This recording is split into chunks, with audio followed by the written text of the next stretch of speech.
émission tranquille en ce mercredi 29 mars 2023. Il est 21h18, hein, excusez-nous de ce petit retard. Nous sommes en direct sur Radio Climat, hein. Bienvenue à toutes et à tous pour ce live Facebook. Nouvelle émission des anges de la météo. Donc c'est Jessie en direct et je suis aussi accompagné de Jason, hein. Bonsoir Jason. Bonsoir Jessie, bonsoir à tous, j'espère qu'on nous entend bien. Voilà, oui, je pense qu'on nous entend très bien. Voilà, alors merci à toutes et à tous de nous suivre et de vous rendre aussi de temps en temps, comme Anthony, par exemple, on salue, hein, Anthony Massaro, qui se rend aussi, alors, il est dans la page Facebook Radio Climat, mais aussi sur la page, le groupe, hein, communauté Radio Climat. Et je viens de voir tout à l'heure, là, il y a quelques minutes, les belles photos du jardin d'Anthony. J'imagine que c'est des photos de Villevieille, hein, je pense, commune dans le Gard. Et vu la vue, la hauteur, la végétation, je crois savoir à peu près où ça se trouve dans Villevieille. Voilà. Ouais. Non, mais c'est un magnifique jardin en tout cas. Des photos qui datent de juillet 2022. Voilà. Donc il a mis à disposition. Donc voilà. Merci à Anthony. Alors ce soir, oui, l'émission Les Anges de la météo. Je vais te laisser la parole, Jason, parce que Ouais. voilà, on va faire le point. Alors bien sûr, hein, comme d'habitude, j'ai les prévisions météo, hein, que je donnerai tout à l'heure pour les 7 prochains jours. Et là, voilà, on va parler de ce qui va se passer les prochains jours. Alors j'étais en ligne tout à l'heure. Là, il pouvait pas être avec nous ce soir, hein, avec Cédric, hein, qui est sur, qui fait des cartes météo pour d'alerte, hein, Oui. pour Radio Climat et surtout pour la page Alerte Temps. Et du coup, voilà, tout à l'heure, je l'ai aidé à faire enfin, c'est lui qui fait les cartes, mais j'ai aidé à faire le bulletin pour illustrer les cartes et donc pour parler du risque orageux, euh, donc du risque qu'il peut y avoir déjà cette nuit, demain, et puis surtout, je pense que ce qui nous préoccupe le plus, c'est le risque de forts coups de vent là, dans le nord-ouest. Donc là, on va avoir l'occasion d'y revenir. Oui, voilà. Ouais. Parce que bon, je en avais déjà parlé les jours précédents, mais là, plus les jours passent, plus on a d'informations à ce sujet. Donc je te laisse la parole, Jason. Voilà. Alors on va commencer par peut-être parler du temps qu'il a fait aujourd'hui, notamment l'information météo notable, c'est ces fortes chaleurs précoces pour une fin de mois de mars sur notamment le sud-ouest de la France, avec donc un temps déjà estival. Comme Mm. quoi la météo peut évoluer rapidement en l'espace de quelques semaines et par endroits des records mensuels, hein, si je ne dis pas de bêtises, qui ont été battus dans le sud-ouest de la France. Ouais, c'est ça. Je crois qu'il y a eu 3 records. On a dépassé 30 degrés à Dax, à Mont-de-Marsan, et puis je sais plus la troisième commune. Mais c'est vrai ce que tu dis parce que là, par exemple, j'ai mes parents au téléphone qui sont dans le Languedoc et ils étaient à leur jardin cet après-midi et ils ont été surpris et ils ont eu chaud quoi. Donc ça les a surpris. Donc c'est vrai que avec les températures qu'on a eues ces derniers jours, ça surprend. Mais ce qui va surprendre Ouais. aussi, c'est la baisse qu'on va avoir après, dans quelques jours. Donc de toute Ah façon, oui, c'est le forcément. printemps, hein. Voilà, c'est ce que je disais, c'est une saison de contraste, hein. Donc voilà. C'est Euh, ça. voilà. Mais en tout cas, ça fait du bien pour la végétation parce que Anthony nous dit il aime bien les lauriers roses de couleurs variées, c'est vrai. Les palmiers et les Mm. agapanthes. Voilà, ça peut se voir. C'est vrai que non, c'est très joli, hein, quand on est un bon jardinier, on va dire qu'on peut entretenir un bon paysagiste ou même sans l'être, hein, forcément. Si on a un jardin, on peut l'entretenir. Et nous, on a Romain dans l'équipe, hein, qui s'intéresse pas mal au jardinage. Donc c'est vrai que c'est intéressant. Donc oui, effectivement, Jason, c'est vrai qu'il a fait chaud, voire très chaud, surtout dans le sud-ouest, hein, aujourd'hui. Oui. Avec les premiers 30 degrés d'ailleurs qui ont été atteints Voilà. Et à sous Paris, Avaux. c'était les premiers 20 degrés de l'année aussi. Ouais. Donc Donc c'est vrai que c'est une douceur remarquable, hein, pour un début de printemps, puisqu'on parle déjà de chaleur. ouais, c'est ça, c'est ça. Bon, après, moi, je me souviens les années précédentes, alors, on n'avait pas 30 degrés, mais je me rappelle que fin février, il faisait très très doux aussi. Donc là, le fait que ça arrive fin mars, bon, ça respecte un peu mieux les saisons quand même. Oui. Voilà. Oui, c'est sûr. Donc c'est vrai Après, que vas-y, vas-y, je sais. non, non, mais je disais juste que je discutais tout à l'heure en interne avec Cédric et on parlait de ça aussi. Et bon, après, il faut pas non plus, comment dire. C'est vrai qu'on a battu, on n'était pas sûr de battre des records. On a battu des records quand même dans le Sud-Ouest, mais je veux dire, faut pas s'alarmer non plus. Hein. Je veux dire, c'est normal qu'on arrive au Ouais. printemps, l'équinoxe s'est passé, bon, on arrive vers les beaux jours. Là, on est à l'heure d'été maintenant. Donc voilà, il faut bien que les températures montent hein, au bout d'un moment. Donc ça se trouve, au Oui. Moyen-Âge, il faisait plus chaud au mois de mars hein, que maintenant. Donc, Ah, c'est possible, hein, voilà, parce que ce là, n'est pas du jamais vu, hein. voilà, c'est ça, parce que les records, ils ont été, je crois qu'ils datent de 1990, je crois, pour le sud-ouest. Mm. Voilà, c'est des relevés qui ont été. Les stations, elles existent que depuis les années 50. Ouais. Je veux dire que l'homme n'est pas arrivé Oui, sur Terre dans les années 50. Hein. Enfin, voilà. puis on n'est pas non plus en début mars, qu'on est quand même fin mars. Et voilà, dans quelques Ça jours, on est aussi. en avril. Et souvenez-vous, l'année dernière, il y avait de la neige. Hein. Le 1er avril. Hein. Donc, et là, par contre, C'est vrai, on c'est verra vrai. les prévisions après. On a peut-être les premières tendances. Alors, c'est compliqué. Franchement, la fiabilité dans une semaine, c'est limité. Mais si on en croit le dicton, puis qu'on a plutôt eu cette année Noël au balcon, pour avoir pas cotisons. Hein. Donc, voilà, je veux dire, tout est relatif. Hein. Bon, Ah voilà. oui, c'est pas impossible qu'on ait un rafraîchissement avec des températures qui repassent ensuite en dessous des normales de saison au courant avril, hein. Oui, oui, oui, tout à fait. Ouais, ouais, même, voilà, c'est vrai. Même début avril, là, c'est vrai que la chaîne météo avait parlé de ce risque et c'est peut-être ce qui va se passer. Bon, enfin, en tout Oui, parce cas, que ce show va pas, en principe, ça perdure jamais des semaines, oui, deux voilà, semaines. voilà, c'est ça. Et comme disait cet après-midi Laurence Ferrari à la télévision, elle disait, ah, c'est dommage que ça dure pas longtemps. Non, mais bon, voilà. Mais bon, en tout cas, voilà. Si vous en avez profité de cet après-midi, ben, c'est bien. Demain, si vous pouvez en profiter aussi. Anthony nous dit que voilà, sur la photo qu'il a mise sur notre groupe, hein, que vous pouvez vous y rendre, hein, communauté Radio Climat. Sur la deuxième photo où on voit la piscine, le côté de la piscine a été changé parce que les photos elles datent d'il y a un an. Hein. Donc entre palmier et bananier, c'est le Gard effectivement. Il n'y a que des plantes méditerranéennes. Et d'ailleurs, Anthony nous avait dit hein, il y a quelques mois qu'on avait peur qu'il y avait des gelées. C'est vrai que quand on a des végétations méditerranéennes, il faut faire attention. Voilà. Bon, en tout cas, Anthony nous dit qu'aujourd'hui, chez sa mère à Clermont-Ferrand, bah, c'est le deuxième jour de l'année hein, où on a eu des températures supérieures à 25 degrés. Donc oui, c'est précoce quand même, effectivement. Mais bon, voilà. Mm. Hein, eh oui. Oui, voilà. Et pour information, donc j'ai partagé le direct de Radio Climat sur la page Facebook Suivi Météo Haute 11, hein, dont je suis président de l'association. Et Ouais. profitez bien effectivement de la journée de demain, puisque ce sera la journée la plus chaude sur le département. Alors certes, le matin, ce sera pas forcément du beau temps, puisqu'il y aura des entrées maritimes, sauf dans l'arrière-pays, dans la Haute-Vallée, où là, justement, vu en montagne, le soleil sera davantage présent. Mais l'après-midi, par contre, on attend un temps presque estival sur le département, donc il faudra bien en profiter. Hmm. Ouais, ouais, tout à fait.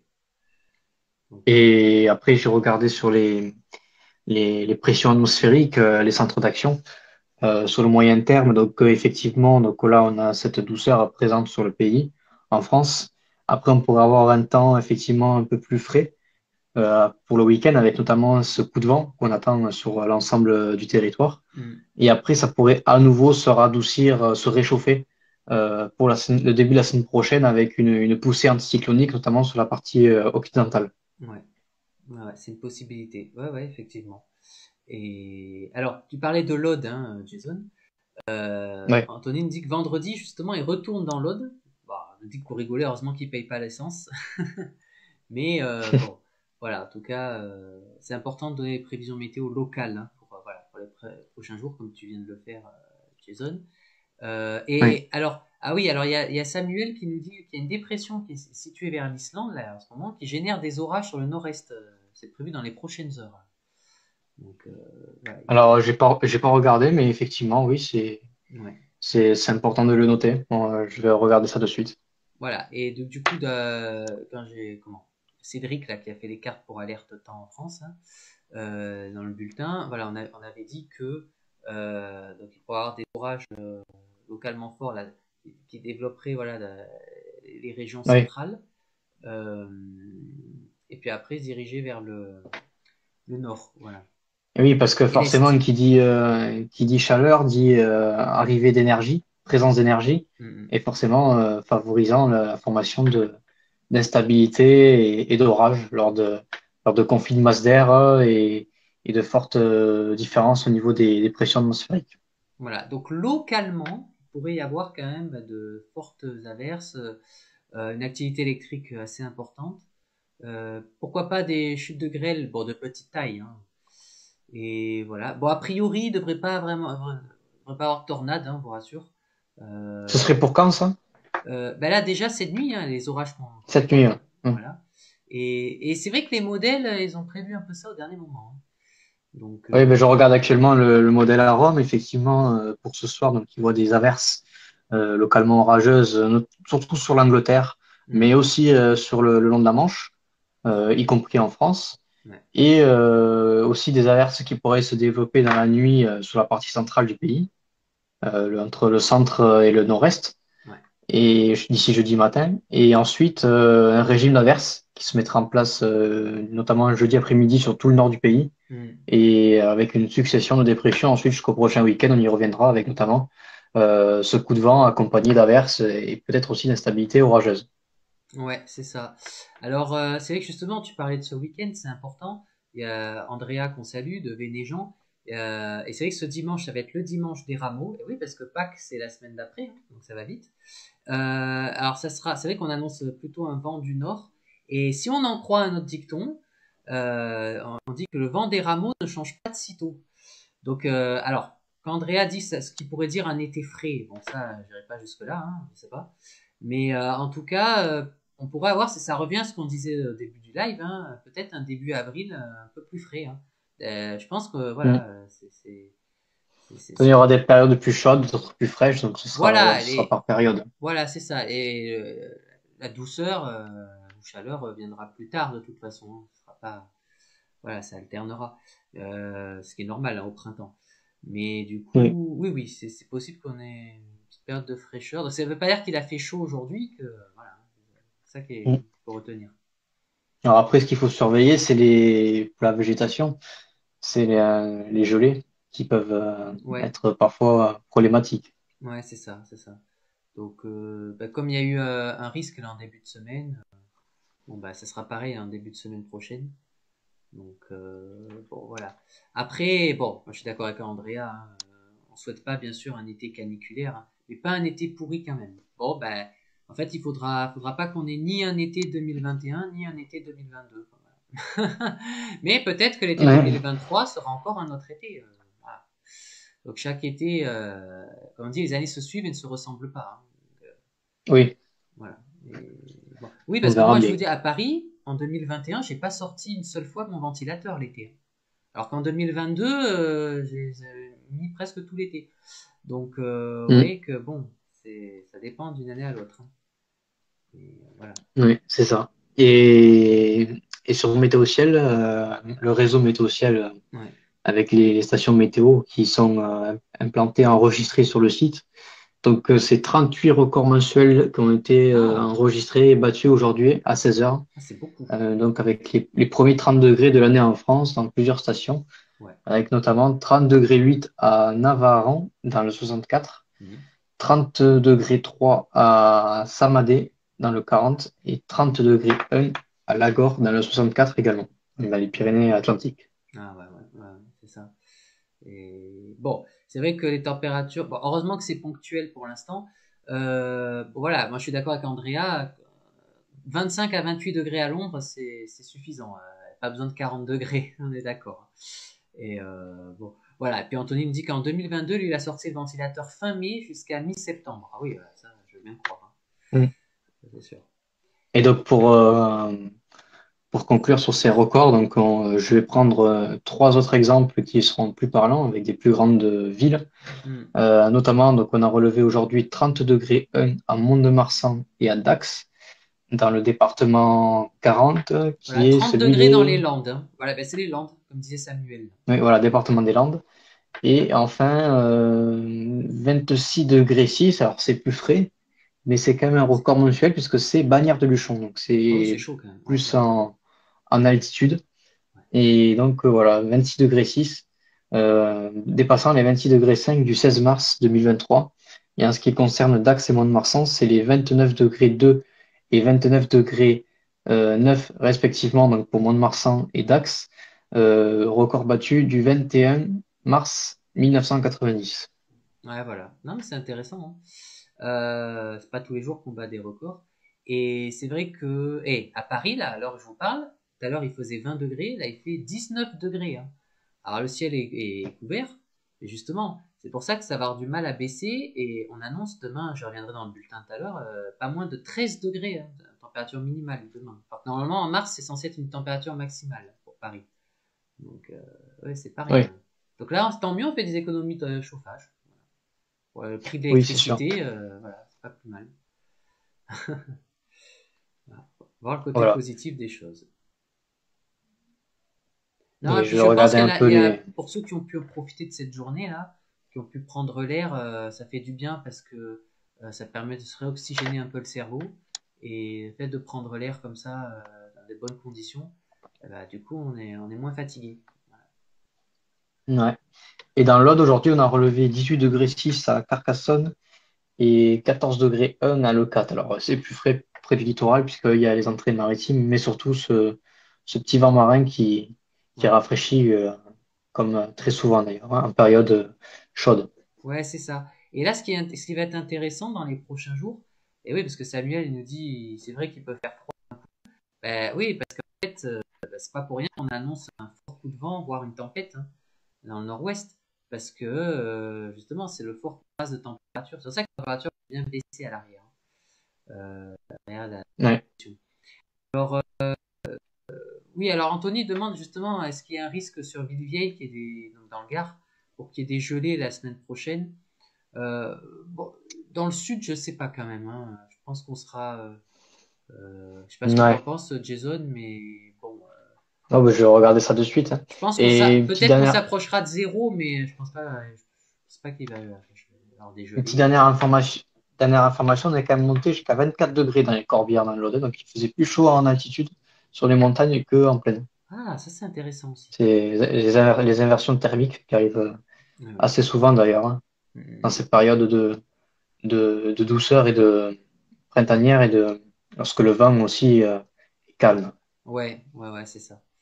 Et pour ceux voilà, qui ont de la végétation, là, des plantes comme Anthony, là, des bougainvilliers, des orangers, au pire, s'ils ont peur qu'ils gèlent, parce que des fois on prévoit des choses, mais des fois il fait plus froid que prévu, ou voilà, on sait jamais, hein. Mais c'est jamais sûr à 100% la météo. On peut poser, mais il doit connaître cette sorte de voilure là sur les arbres pour éviter qu'il. Bon, bah, voilà, ça va limiter s'il gèle. Mais bon, il n'y aura pas -5, -10 degrés, hein, je rassure Anthony. Voilà. Ah non, Surtout qu'on arrive en avril, là, bon, surtout dans le sud de la France, quoi. Enfin, dans le nord, oui, peut-être, mais. Enfin, c'est-à-dire, dans le nord, il va geler. Et encore, dans le nord, il fera pas -10, hein, ni -5, hein, voilà.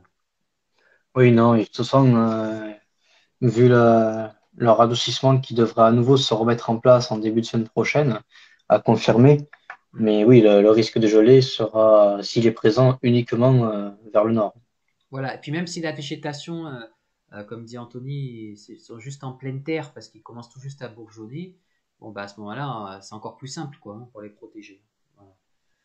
Donc, Ouais, enfin bon, voilà, c'est pas à l'ordre du jour, hein, en tout cas. Oui, parce que quand on dit qu'on annonce une période un peu fraîche, c'est-à-dire qu'on est juste on est en dessous des normales de saison. Mais c'est-à-dire que là, la semaine prochaine, on arrive en avril, donc on sera en dessous des normales pour un mois d'avril. Donc, bon, à moins qu'on ait des températures exceptionnellement basses, mais c'est pas ce qui est prévu. Donc, voilà, c'est-à-dire que ce soit d'un point de vue météorologique ou calendaire, c'est fini l'hiver. Là, on est au printemps, hein, donc, voilà. alors, je suis en train de regarder. Oui, effectivement, le risque de gelée est surtout présent au nord-est de la France le matin là, pour la semaine prochaine. Hmm. Mais par contre, Euh, ouais, ouais. Par contre, c'est vrai qu'en ce début de semaine, c'est pour ça que ça nous a surpris ces chaleurs, parce que il a fait bien froid, comme dit Samuel. Hier, il se trouve, il a fait -4 degrés et il avait des arbres fruitiers qui étaient en fleurs et qui ont noirci. Et ouais, chaque année, là, malheureusement, hein, c'est le risque, hein. et ce qu'on Mm. appelle les gelées noires là. Donc, Mm. ouais, chaque année, on y a droit, hein, de toute façon. Ouais. Donc, risque de gelée sur le nord-est et le centre de la France. Ouais. Voilà, donc entre les régions du nord-est, Massif central et les Alpes. C'est là vraiment on attend le risque de plus Alors forte voilà, gelée. donc vu que Samuel, il se trouve en Bourgogne, voilà, là, il y a un risque hein, pour Samuel. Et généralement en avril, bah oui, c'est ça, accompagné de Mm. gelée. Ouais, ouais, ouais. Donc, ouais. Et faut s'attendre aussi, par contre, du côté du pourtour méditerranéen, il faut s'attendre à une semaine chaude pour la semaine prochaine. Oui, ben voilà, c'est pour ça qu'il y a un contraste entre le nord et le sud. Mm. Ouais, ouais, c'est vrai. Puisque, puisqu'on sera dans un flux voilà, effectivement de nord-ouest, Mm. donc un flux plutôt en provenance de l'océan Atlantique. Ouais. Ouais, Et ouais, c'est donc, ça. il y aura du vent, mais il fera chaud. Ouais, ouais, ouais. Et ouais, ouais. Non, mais c'est bien de le préciser. Et tu vois, par exemple, Anthony nous dit que son oncle, lui, il est du côté de Vezenobre, donc toujours voilà, dans le Gard. Donc lui, il a des pêchers, des nectariniers, des abricotiers. Oui, ben voilà, hein, c'est pas comme en Bourgogne, voilà, c'est pas le même type de végétation. Mais bon, ah, mais c'est sûr que en termes de risque, oui, comme tu l'as spécifié, Jason, il y a plus de risques qui gèlent du côté de la Bourgogne qu'en Languedoc, hein. Ça, c'est clair, hein. Ouais. Voilà. Et alors, c'est le climat qui veut ça, hein, c'est normal, hein. Mm. Voilà. Donc, non, mais c'est intéressant en tout cas de. Et oui, le printemps, c'est une saison de contraste, hein, donc, on peut avoir un peu de tout, hein. Là, c'est ce qu'avait expliqué la chaîne météo en début de semaine, que là, cette semaine, ça allait être la semaine. Dégelé, coup de vent, fraîcheur, enfin, il y a un peu de tout, quoi. Voilà, Ouais, vent fort, voilà. de saison. Ouais, ouais, c'est ça. Ouais, et alors, ah oui, alors ça aussi c'est important, comme nous dit Samuel, hein, dans les vignobles du Chablis, donc dans l'Yonne, là ils vont démarrer les bougies. Alors c'est sûr que c'est un beau spectacle la nuit, hein, mais c'est toujours triste parce que c'est pour empêcher qu'il y ait des gelées, quoi. Et Ouais. voilà, c'est des techniques, mais bon, voilà, moi je pense que chaque année de toute façon il y a un risque, hein, à cette période de l'année. Donc, bah, si on veut protéger, préserver la végétation, qu'il y ait le moins de dégâts possible, pas trop le choix, hein. Et voilà. Et Ah, d'ailleurs, vas-y, termine, Jessie. non, je disais juste que c'est pour ça que, pour conclure en termes de végétation, c'est toujours mieux le sud, comme dit Anthony. C'est sûr qu'il y a plus de palmiers dans son jardin qu'à Paris, hein, voilà, c'est sûr. Moi, à Paris, j'en ai un de palmier, mais voilà, c'est tout. Après, bon. Bah, à Paris encore, il y a une chaleur hydro-urbain, quoi. Donc, il n'y a pas trop de grandes gelées. Donc, voilà. Mm. Alors oui, vas-y. Donc, pour vendredi, Météo France a communiqué aujourd'hui Mm. donc une dépression qui va circuler sur le sud de l'Angleterre vendredi matin et qui va générer des vents très forts en Manche. Les rafales de vent atteindront 100 à 120 km/h sur une partie du département côtier entre le Finistère et le Pas-de-Calais. Et donc, pour la journée du vendredi 31 mars 2023, il y a 70% de probabilité que Météo France place les départements du Nord-Ouest en vigilance orange vent fort. Ouais. Mm, mm. Ah ouais. Donc ça, c'est à suivre. D'ailleurs, là, il y a déjà les départements hein, qui sont en vigilance jaune, notamment ceux de la Bretagne pour renfort. Voilà, parce que Météo France voilà, nous dit qu'il y a une dépression qui devrait atteindre le sud des îles britanniques demain soir. Et c'est au sud de cette dépression, c'est là que les valeurs de rafales de vent attendues sur la Bretagne seront fortes. Et donc, ce qui conduit donc, pour l'instant à une vigilance jaune. Mais, voilà, comme tu l'as dit, Jason, le risque est à 70%. Il y a une aggravation qui est possible. Voilà, tout va dépendre de la trajectoire ou de l'intensité du creusement de la dépression. Donc là encore, il y a des incertitudes. Mais c'est à suivre parce que voilà, et ça, effectivement, depuis plusieurs jours qu'on en parle, il peut y avoir une vigilance orange, hein. Donc voilà, tout va dépendre à la Oui, fois de la trajectoire et de l'intensité, on le rappelle, hein, du creusement de la dépression venant à évoluer. Voilà. Donc, c'est à suivre. Hein. Et d'ailleurs, la Ouais, dépression, elle est déjà en creusement, comme nous dit Samuel, sur l'Atlantique, à 976 hectopascales. Alors en fait, ce qui va se passer, c'est que, comme je disais hier, c'est que la dépression, là c'est vrai qu'elle est soumise à un jet stream. Il faut savoir qu'en altitude, comment dire, à 10 000 mètres d'altitude, le jet stream, il est puissant. Là.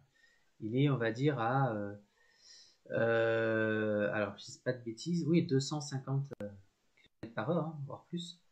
Donc du coup, le centre dépressionnaire, il traverse très vite l'Atlantique, hein, jusqu'au Cornouailles.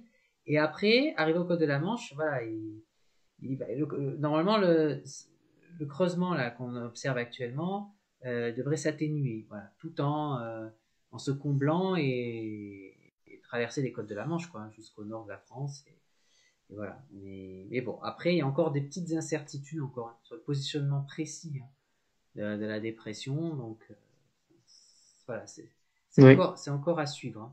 Mais alors, un Par contre, fait, ouais, la dépression sera quand même assez étendue, ce qui fait que même si elle va passer vite, le coup d'oie va quand même durer un petit moment. Hein. oui, c'est-à-dire que de toute façon, au moins sur la moitié nord de la France, vous allez le sentir, hein, le coup de vent.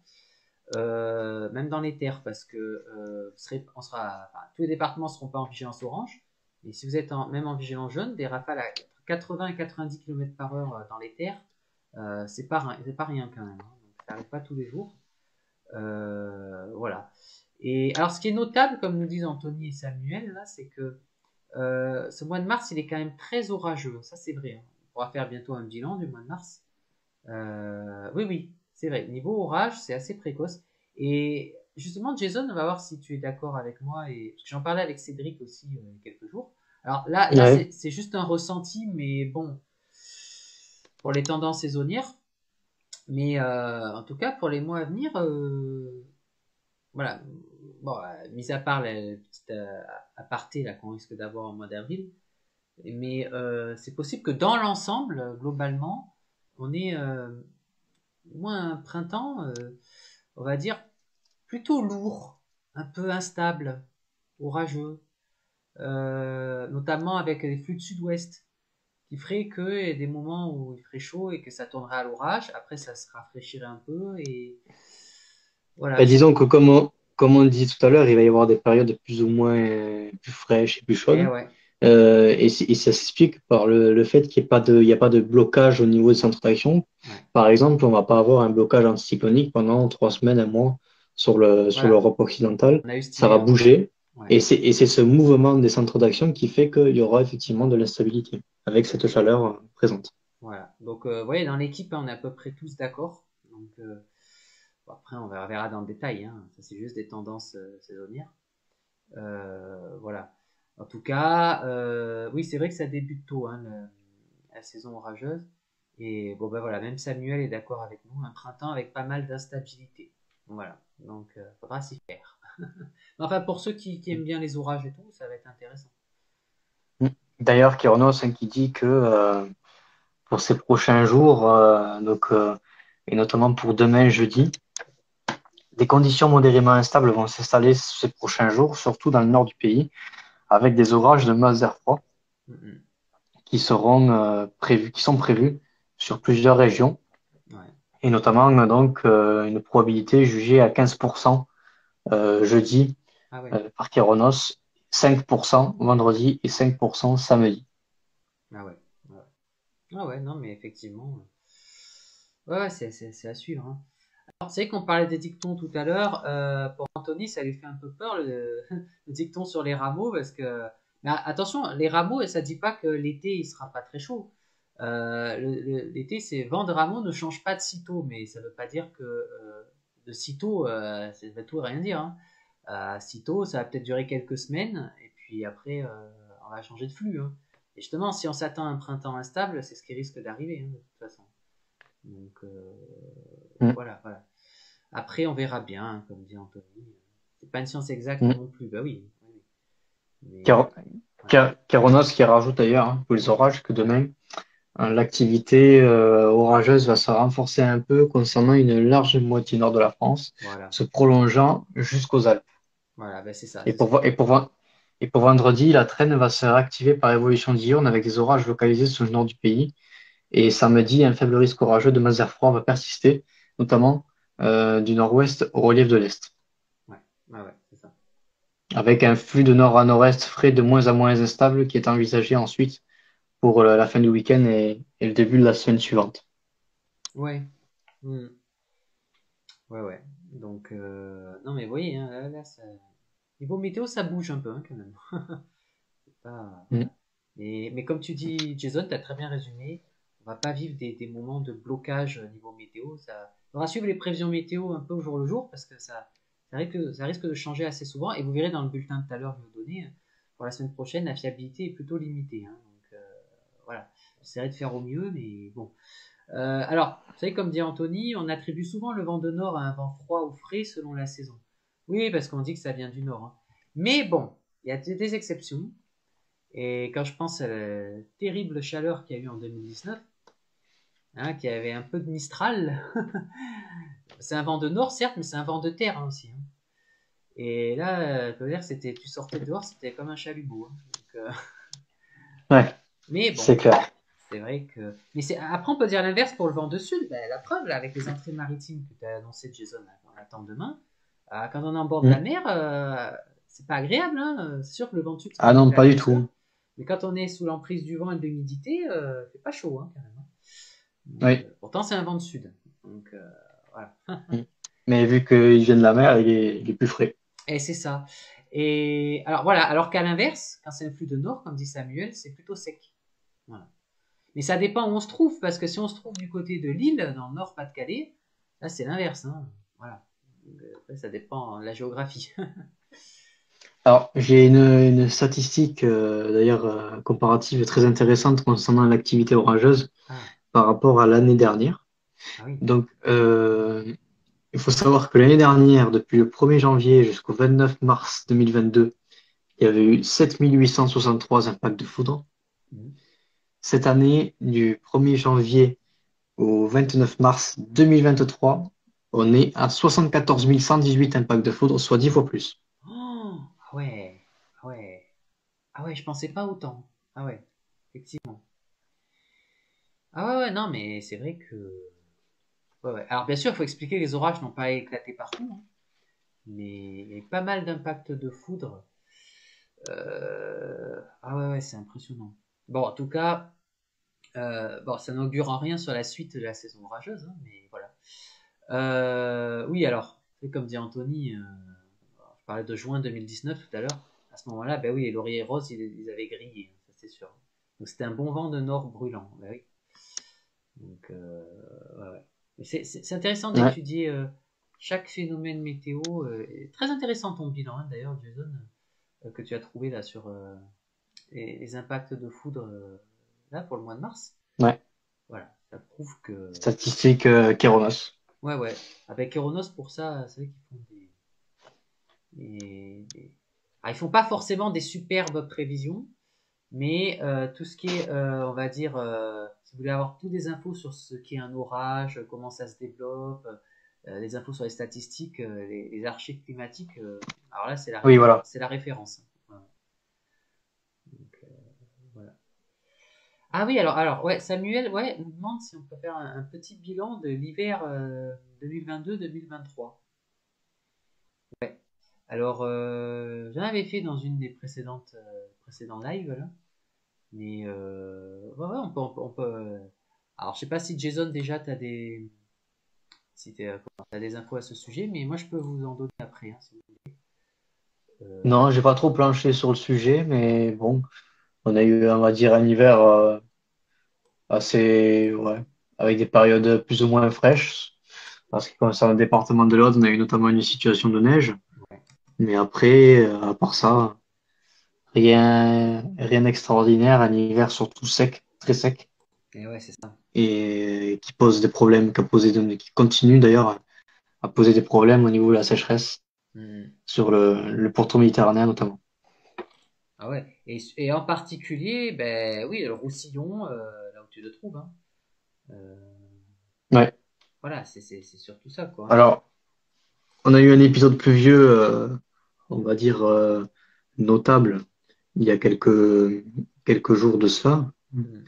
mais c'est largement insuffisant pour faire remonter les niveaux des nappes phréatiques.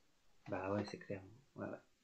Mais en tout cas, ouais, ben, je vais quand même vous donner le résumé là, du bilan climatique de l'hiver 2022-2023. Alors c'est super parce que j'avais prévu de le faire d'ici quelques jours là, pour vous le donner là sur Radio Climat.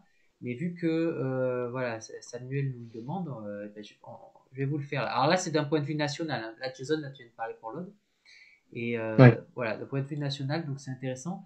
Voilà, parce que c'est un hiver qui a été peu arrosé, comme tu l'as dit et qui figure hein, quand même parmi les 10 hivers les plus secs depuis 1959. C'est pas rien. Hein. Mm. Voilà, parce qu'en fait, voilà, comme tu l'as très bien expliqué, Jason, les températures ont alterné cet hiver hein, entre des épisodes de froid assez marqués et des périodes de grande douceur. Voilà, ça va tout au long de l'hiver. Hein. Et du coup, elles ont été en moyenne 1 à 2 degrés au-dessus des normales du Grand Est à Rhône-Alpes et en Corse. Sinon, sur le reste du territoire, hein, de l'Hexagone, elles ont été plus proches des valeurs saisonnières, ce qui fait qu'à l'échelle de la France et de la saison, ben, on a une température moyenne de 6,6 degrés, ce qui fait qu'elle a été supérieure à la normale de 0,8 degrés. Voilà. Donc c'est un hiver plutôt doux, mais pas trop doux non plus. Quoi.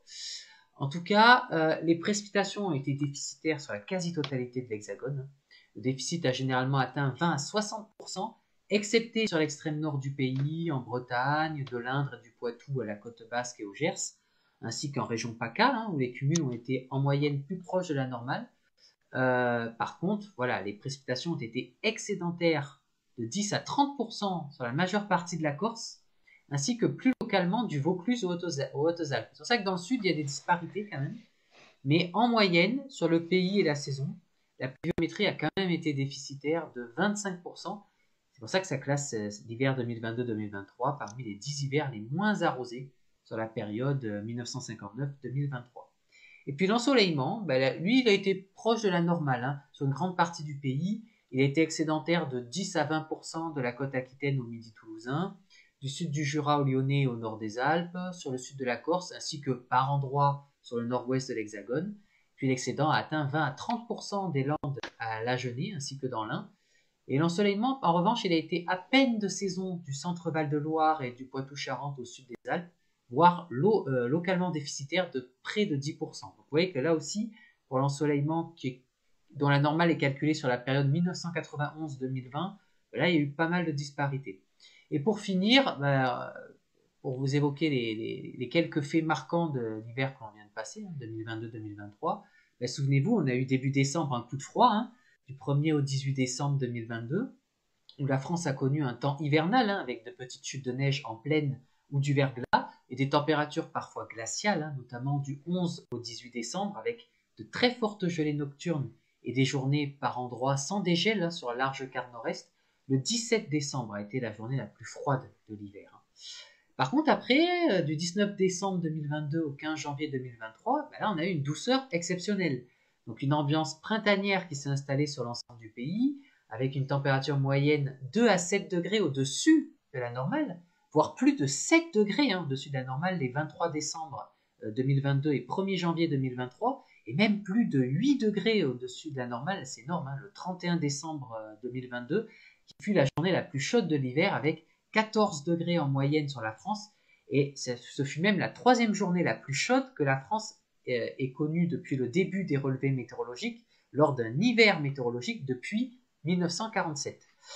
Et puis sinon, on a eu voilà, une séquence record de 32 jours consécutifs sans précipitations significatives sur la France, du 21 janvier au 21 février 2023, avec des cumuls quotidiens inférieurs à 1 mm en moyenne sur la France.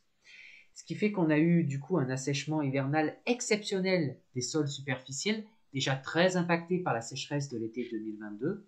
Et puis pour finir, dernier fait marquant, un enneigement déficitaire sur l'ensemble des massifs de l'Hexagone. Donc voilà, c'était le bilan hein, de l'hiver 2022-2023.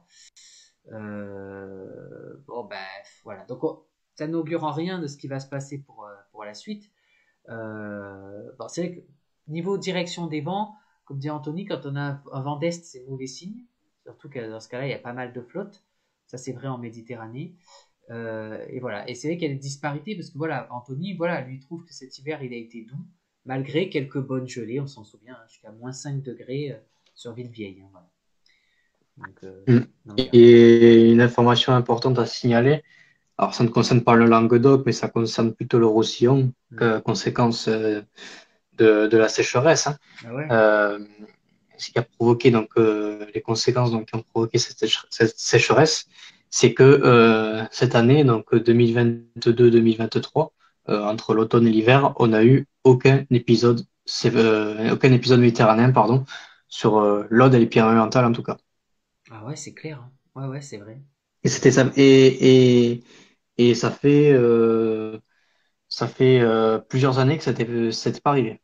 Ouais, ouais, bah oui, oui, oui, non, mais effectivement, parce que c'est vrai que, comme on le dit, euh, souvent quand on parle d'épisodes méditerranéens, tout de suite on s'imagine à de grosses intempéries et tout, mais c'est pas forcément le cas. Au contraire, c'est les seuls, on va dire, ou les principaux événements météorologiques qui apportent un peu de pluie dans des zones méditerranéennes qui sont souvent pas désertiques, mais soumises à la sécheresse, c'est le climat, hein, c'est normal.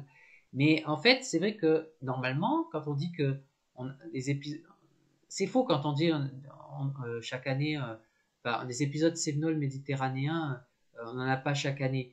Euh, je veux dire, on n'en a pas des violents chaque année. Mais normalement, chaque année, on en a au moins un, quoi, l'hiver ou l'automne. Et là, c'est vrai que ouais, ça n'a pas été le cas, donc cet hiver. Donc, ouais, ouais, On a eu plusieurs situations, soit d'épisodes cévenols, méditerranéens ou d'orages, on va dire, intenses, notamment dans l'Hérault, le Gard, ouais, et puis sur la Provence aussi, et la ouais, Corse. c'est ça. Mais en ce qui concerne le Roussillon, l'Aude et les Pyrénées-Orientales, il n'y a eu aucun épisode d'intempérie méditerranéen durant tout l'automne et tout l'hiver, hein. Rien de notable en tout cas. Ouais. Et alors que ce soit entre 2021, 2020, 2019, 2018, 2017, il y a toujours eu chaque année au moins un épisode. Alors que cette année, il n'y a rien eu du tout. Ah ouais, non, mais c'est clair. C'est quand même assez remarquable. Ouais. C'est pour ça qu'on parle de sécheresse encore, hein, parce que là, c'est l'occasion d'en parler. Donc, c'est vrai que oui, ça fait partie des événements marquants hein, de ces derniers mois. Voilà, donc c'est pour ça que c'était un hiver assez contrasté aussi, parce que on se rappelle du voilà, début décembre, comme dit Samuel, il y avait un coup de froid, sacré coup de froid, moins 13 degrés, il avait fait là en Bourgogne. Mais c'est vrai qu'à contrario, voilà, il n'y a pas eu d'épisode méditerranéen. Et c'est vrai que c'est fou hein, ce contraste, hein, comme dit Anthony. Presque 300 millimètres rien qu'en septembre chez lui. Ah oui, des fois c'est tout ou rien, ça c'est sûr. Et La, ouais. la seule chose qu'on a eu dans l'Aude, c'est ce fameux épisode de neige que certains peut-être se souviennent. Je crois que c'était oui, c'est au mois de janvier qui nous avait d'ailleurs mobilisé jusqu'à tard dans la nuit sur Radio Climat avec une édition spéciale Ah oui, intempérie, exact. Ouais. mais à part ça, Ouais, on n'a ouais, non rien mais eu c'est du vrai, tout. hein, c'est vrai. Hein. Ouais, ouais. Et d'ailleurs, alors, oui, alors justement, je sais pas si tu savais, Jason, ça s'est passé du côté de Perpignan, mais bon, c'est pas loin de l'Aude. Hein. Alors, c'était pas ce dimanche, mais c'était le dimanche d'avant. Il a plu un peu à Perpignan, c'était un dimanche, et alors que c'était pas vraiment prévu. Et en fait, ce jour-là, alors après, je vous dis ce qui s'est passé, après on y croit pas, mais n'empêche que ce que faisaient les anciens, eh ben, il faudrait peut-être y resonger à le refaire, parce que la preuve, ça marche. Il y a eu une procession religieuse dans la ville de Perpignan, et Ouais. ouais, voilà. Et au moment où ils sont sortis, il y a eu une bonne averse et il y a eu l'équivalent de 3 semaines de précipitations en l'espace d'une heure, Oui. hein, je crois. Alors que ça faisait des mois qu'il n'avait pas plu une seule goutte d'eau. Voilà. Mm. Donc, Ah, ouais, alors oui, je confirme effectivement. ouais. Par contre, je confirme aussi que c'était quand même prévu par Rome, puisqu'Ah, il y avait une perturbation de pluvieuse qui était prévue quand même depuis quelques jours. et qui avait été vu par Arome avec les quantités qui devaient Oui, tomber. alors c'est vrai que Et j'avais regardé sur Arom, hein, moi aussi, mais j'avais regardé plus le Languedoc, et il y alors avait peut-être quelques averses aussi en Languedoc. Ouais, ouais. il est peut-être tombé un peu plus que prévu, certes, Ouais, ouais. mais c'était prévu en tout cas. Ouais, pas prévu. Après, alors après, comment dire?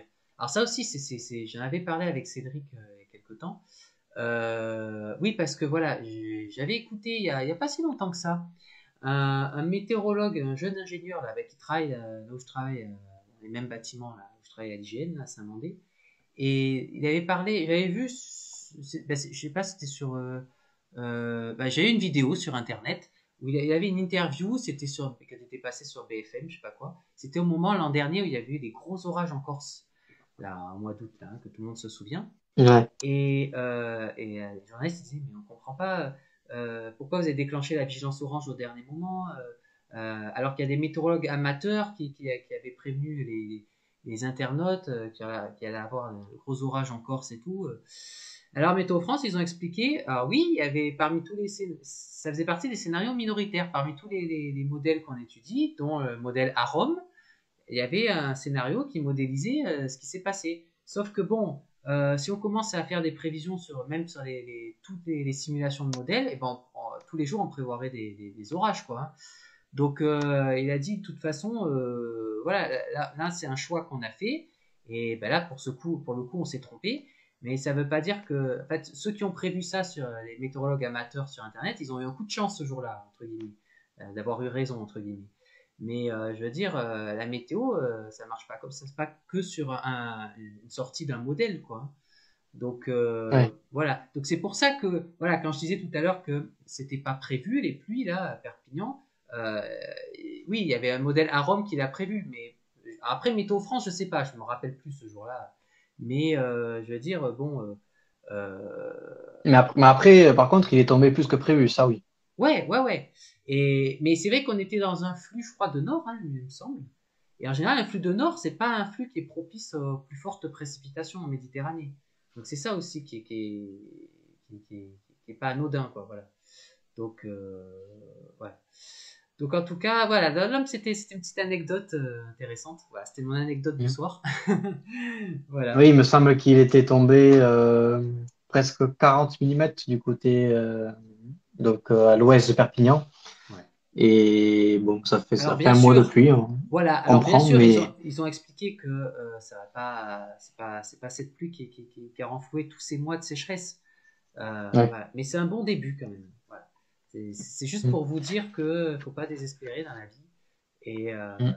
voilà. Et il va toujours avoir de bonnes surprises. Bon, Non, par ouais. contre, ce qui est préoccupant, c'est que en amont, notamment sur le cours d'eau de la Lie, Mm, j'ai vu des images, des photographies qui sont sorties il y a quelques jours, où il y a les cours d'eau sont parfois secs mm. et avec parfois des animaux qui vivent Ah ouais. dans ces cours d'eau qui en souffrent et qui Eh parfois oui. même décèdent. Oh, ouais, ouais, c'est vrai.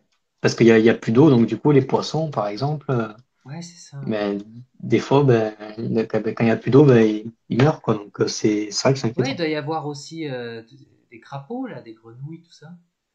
Et d'ailleurs, je sais pas, est-ce que tu les as entendus chanter là au mois de mars, les grenouilles? Non, parce Parce qu'il qu'il y a pleut un autre très dicton rarement. qui dit que si, enfin, après c'est sur le dicton, mais il y a un autre dicton qui dit que si on entend les grenouilles chanter au mois de mars, on les entend plus en avril. Ah, Donc voilà. Non, non, mais c'est toujours, moi j'aime bien les dictons, c'est toujours intéressant. Bon, en tout cas, en tout cas, ouais, alors il y a Anthony Kovalka, qu'on salue aussi. Donc, ouais, il y a deux Anthony ce soir, qui nous dit que il se rappelle de l'épisode de neige, oui, qu'on avait suivi en direct sur Radio Climat, là, sur les Bouches-du-Rhône, vers Cuges-les-Pins, ça l'a coûté cher en dépanneuse. Ah, bah oui, ça. Oui, parce qu'on se ah, rappelle, je sais pas si les auditeurs se rappellent, là, qu'il y a l'épisode neigeux, là, on était en direct, et Anthony nous disait qu'il était sur la route parce qu'il était infirmier, hein, si je me rappelle bien, et qu'il il était coincé. Donc, c'est vrai qu'on n'avait pas eu le fin mot de l'histoire. Donc, bon, ce qui nous rassure, c'est qu'Anthony, tu sois en bonne santé, hein, tu sois rescapé de tout ça. Ça, c'est une bonne nouvelle. Mais bon, voilà, ça t'a coûté cher en dépanneuse. Ouais, bah, ça, c'est pas cool, par contre. Donc, Oui, bon. puis moi, pour moi, le jour où il a neigé dans l'Aude, j'étais sur Montpellier. Hmm. Le soir, on a fait l'édition spéciale. Ah oui. Et juste après, je devais partir, rentrer dans l'Aude justement pour être sur le terrain, mais je n'ai pas pu parce que la batterie Ah de oui. voiture avait lâché à cause du froid. Oh, ah ouais, d'accord. Ouah. Du coup, mais heureusement, j'avais pas démarré, donc j'étais sur Montpellier déjà. Oh là là, ah ouais. Oh, ah ouais, heureusement. Ouais, ouais, ouais. Ah ouais, comme quoi, eh ben, ça prouve qu'il faisait pas chaud, justement, pour qu'il neige, c'est qu'effectivement. À Montpellier, il pleuvait avec zéro, hein. Oh, ah bah ouais, non mais c'est ça. Et en plus, oui, si ta voiture elle était à l'extérieur. Ah ouais, ouais. Parce que moi, le coup des batteries, ça m'est arrivé quand j'étais en Picardie, dans le nord, quoi. Mais ouais, dans le sud, pourtant ma voiture elle était à l'extérieur aussi, ça m'est pas arrivé, hein, donc c'est dire que. C'était vraiment de la pluie froide, hein. On savait vraiment qu'il neigeait pas loin, hein. Ah ouais. Et puis pour info, là, Anthony Kovalka nous dit que la dépanneuse est venue. Il a fallu qu'il attende jusqu'à 3 heures du matin à peu près. Donc elle arrive. Donc, ah ouais, non, mais ça devait être assez angoissant quand même, hein. Ouais, non, mais de toute façon, on l'avait dit, hein, enfin, je me rappelle, là, les Bouches-du-Rhône et tout, c'était en vigilance orange, hein. Et c'était pas pour rien, hein. Et c'était quoi le problème que la dépanneuse est venue? Bah, en fait, c'est parce qu'il avait pris, comme il est infirmier, c'était son métier, il était obligé de prendre la voiture, même par temps de neige. Oui. Et bah, du coup, il a tellement neigé qu'il est resté coincé, hein. La voiture, elle Mm. s'est immobilisée et voilà. Donc, Et parce que le problème en plus, c'est que si on tombe en panne de batterie en plein épisode de froid comme ça, hmm. on peut même pas mettre le chauffage de la voiture. Ouais, ah bah, ouais, ouais, c'est ça, c'est ça. Ouais, ouais. Alors, bon, Anthony, lui, c'était pas une panne de batterie, c'est juste que les routes, elles étaient bloquées par la neige, quoi. Voilà.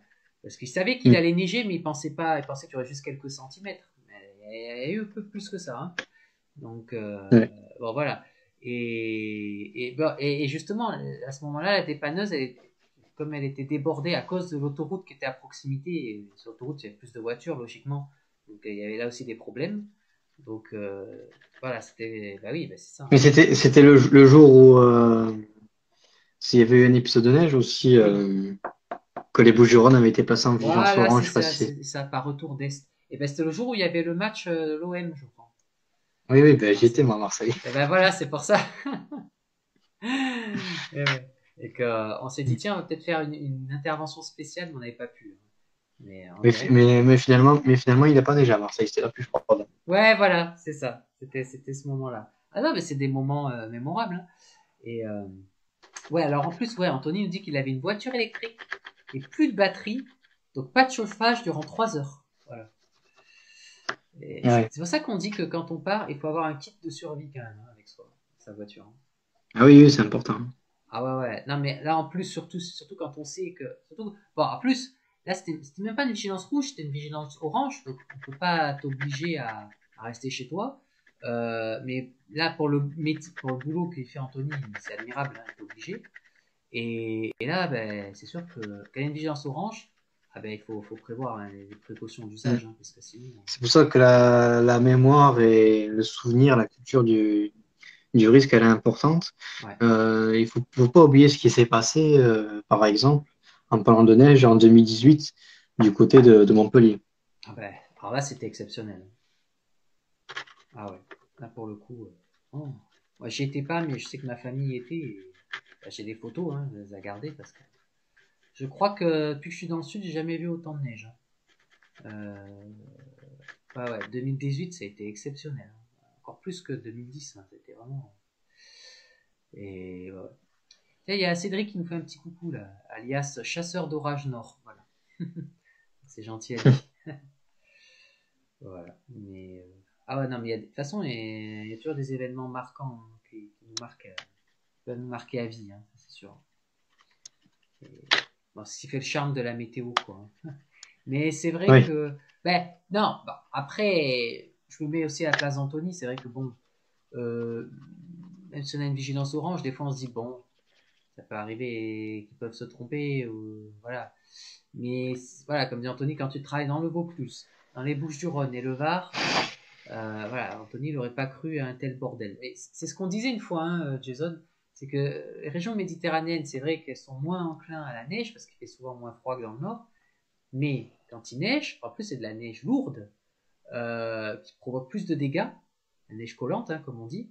Ouais, Et en général, souvent c'est parce qu'il y a une dépression qui se forme en mer Méditerranée qui est plus chaude, donc il y a le conflit de masse d'air qui fait que les quantités de précipitations sont élevées. Et donc, c'est ça qu'on peut avoir de bons cumuls de neige. J'en parlais aussi dans ah un oui, des lives que j'avais fait, je crois que c'était la semaine dernière ou en début de semaine. Parce que des fois, ça m'arrive de lire un extrait d'un des livres de Guillaume Séché, là, il y a plus de saison. Et c'est passionnant parce que ça rappelle ce qui s'était passé en Aveyron en 2008. Là, il y avait un record, je crois, hein, de neige.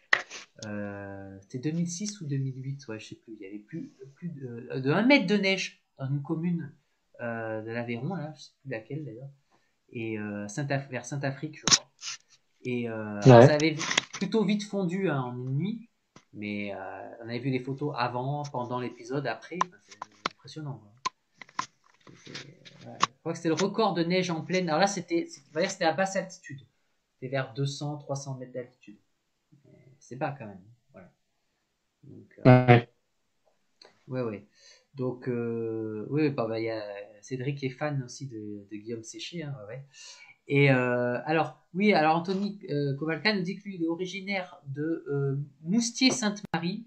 Donc, bon, voilà, il connaît un peu la neige quand même. Ouais, bon, voilà. Mais c'est juste que, voilà, dans des régions qui sont peu habituées à la neige, ça surprend, ça c'est sûr.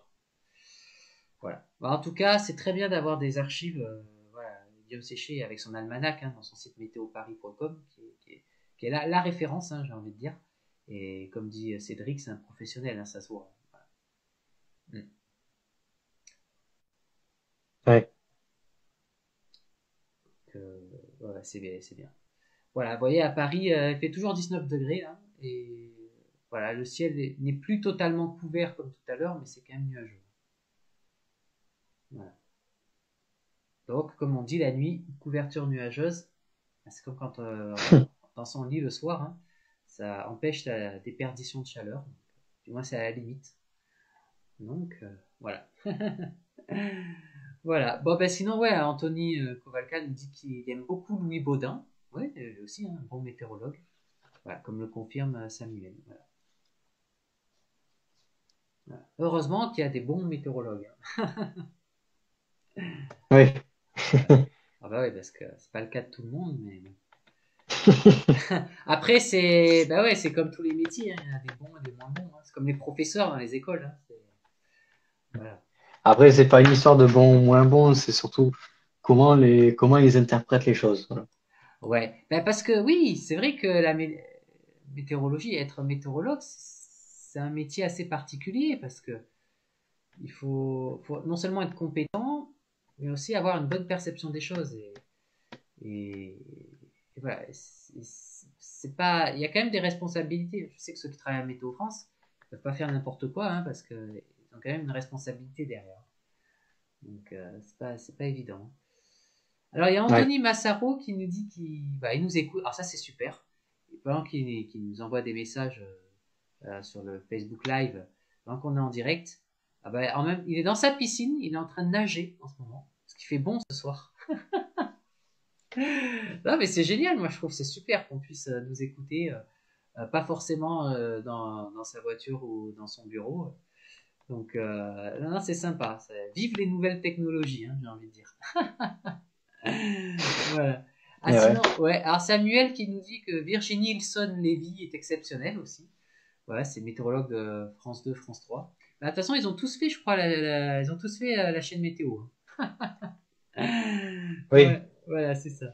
Et du coup, oui, alors Cédric, C'est, il se demande si lui-même c'est un pro alors. Ah ben, on se pose la question.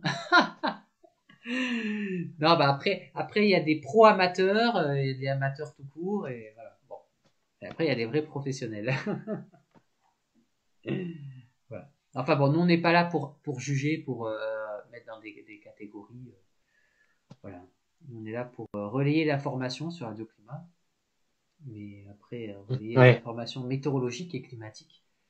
Mais après, après on vous dit ce qu'on pense aussi, mais bon, on n'est pas là pour donner des bons points, des mauvais points. Voilà quoi. Mais bon, pro amateur, voilà, c'est un bon qualificatif, hein, dit Cédric. C'est déjà pas mal. Bon. Voilà. Bon, ben sur ce, je vais peut-être en profiter pour donner les prévisions météo que j'ai préparées. Oui, vas-y. Ouais. Voilà, ça va résumer un peu ce qu'on a dit depuis le début de l'émission, surtout pour ceux qui ne nous ont pas suivis au début. Bon, ce qui est bien, c'est que pour ceux qui ne nous ont pas suivis au début, il y aura le replay après, de toute façon. Mais en tout cas, la douceur, elle a été marquée, assez marquée aujourd'hui. Alors, on va essayer de comprendre pourquoi ce soir-là, en vous décrivant l'image satellite du jour, pour que vous compreniez bien toutes et tous. Donc, en effet, là, il y a une perturbation qui s'est approchée du pays, qui a fait remonter de l'air doux depuis l'Espagne dans un flux sud. Et donc, les températures ont grimpé. Et on a atteint localement, dans l'extrême sud-ouest, 28 à 29 degrés, voire par endroits 30 degrés. Pour demain, le temps sera plutôt changeant sur la moitié nord, assez ensoleillé sur la moitié sud.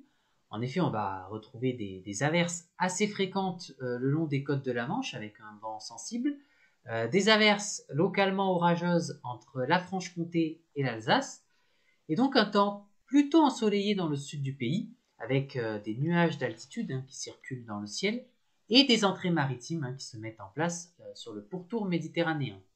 Pour l'après-midi, la situation ne change pas trop. On a toujours un temps bien ensoleillé dans le sud du pays, des averses bien fréquentes sur le nord, sur la moitié nord, avec un vent sensible autour de 60 km par heure, et une perturbation qui va commencer à rentrer sur la pointe bretonne et apporter du vent fort autour de 90 km par heure. Cette perturbation va nous concerner pour la nuit de jeudi à vendredi. Côté température, les minimales pour jeudi sont plutôt douces et nettement au-dessus des moyennes de saison, avec par exemple 13 degrés tout de même à Paris, 11 degrés à Lille, 10 degrés à Cherbourg. Et ensuite, sur la moitié sud, les températures sont un petit peu plus fraîches, mais au-dessus des moyennes de saison, avec 9 degrés à Tarbes, 9 degrés à Toulouse, 10 degrés à Nîmes et 11 degrés à Marseille. Pour l'après-midi, les maximales sont nettement au-dessus des moyennes de saison, toujours bien douces avec par exemple 20 degrés à Agen, 20 degrés à Toulouse, 23 degrés à Perpignan, 19 à 21 degrés pour la Corse. Et sur la moitié nord du pays, les températures s'échelonnent entre 14 et 17 degrés dans l'ensemble. Pour la suite, vendredi, après le passage de la perturbation dans la nuit de jeudi à vendredi, on retrouve un air océanique plus frais, avec donc un vent fort autour des 90 km par heure, voire même 100 à 110 km par heure le long des côtes de la Manche, 80 à 90 km par heure dans l'intérieur des terres, avec de nombreuses averses, de la pluie sur l'extrême nord, un temps un petit peu plus sec sur le pourtour méditerranéen.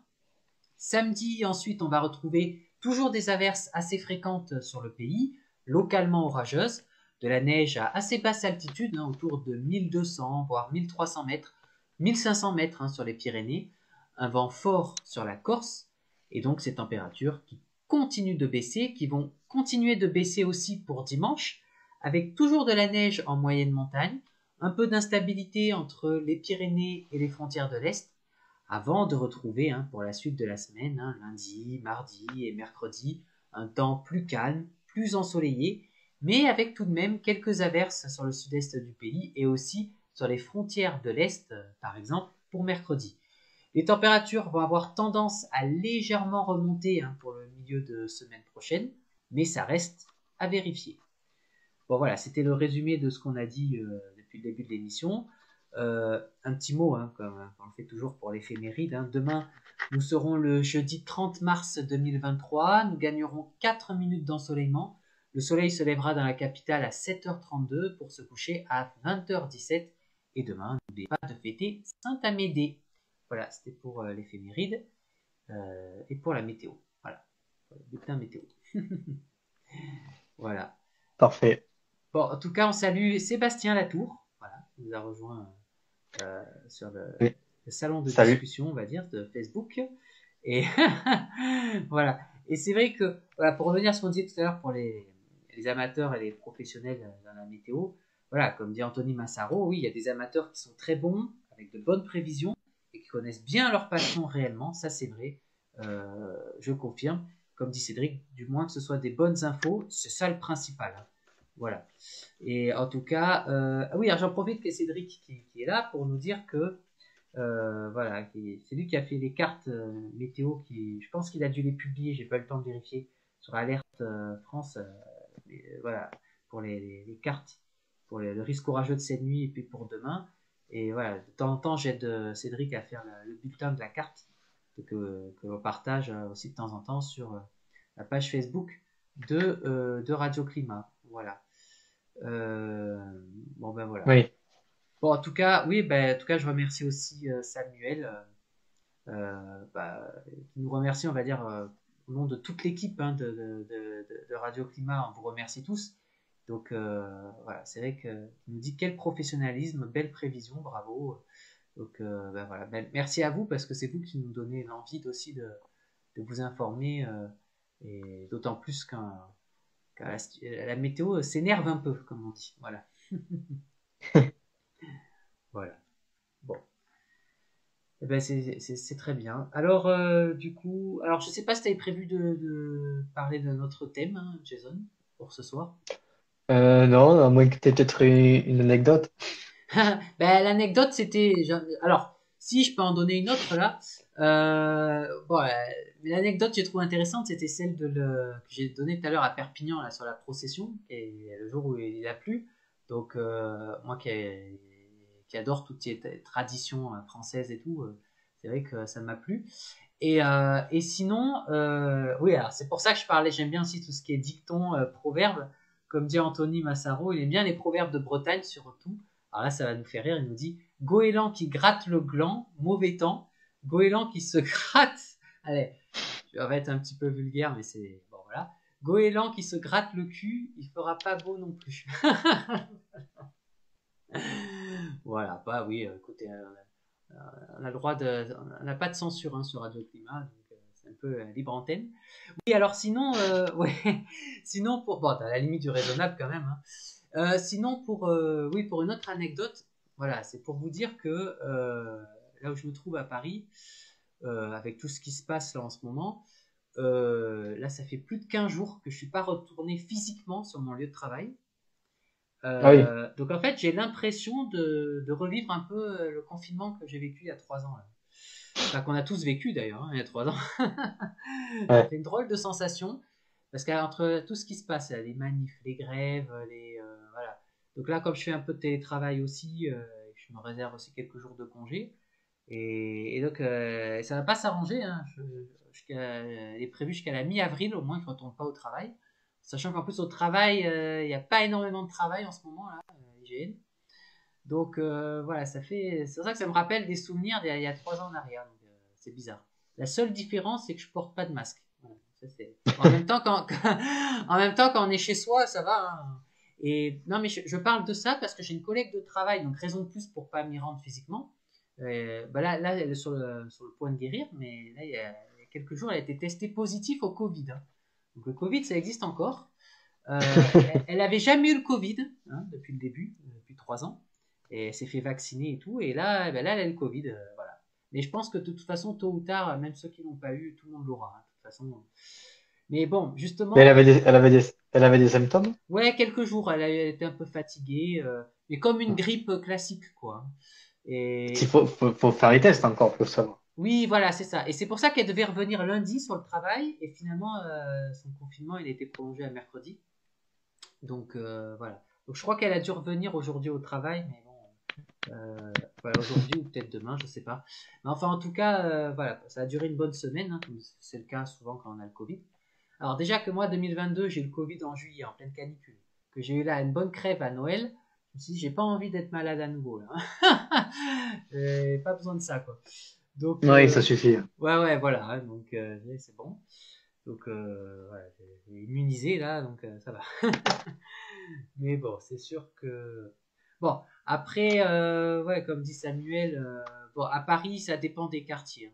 Hein. Là, là où je suis dans le 13e arrondissement ça va parce que déjà au niveau des poubelles il y a comment dire c'est une société privée qui s'en occupe donc voilà.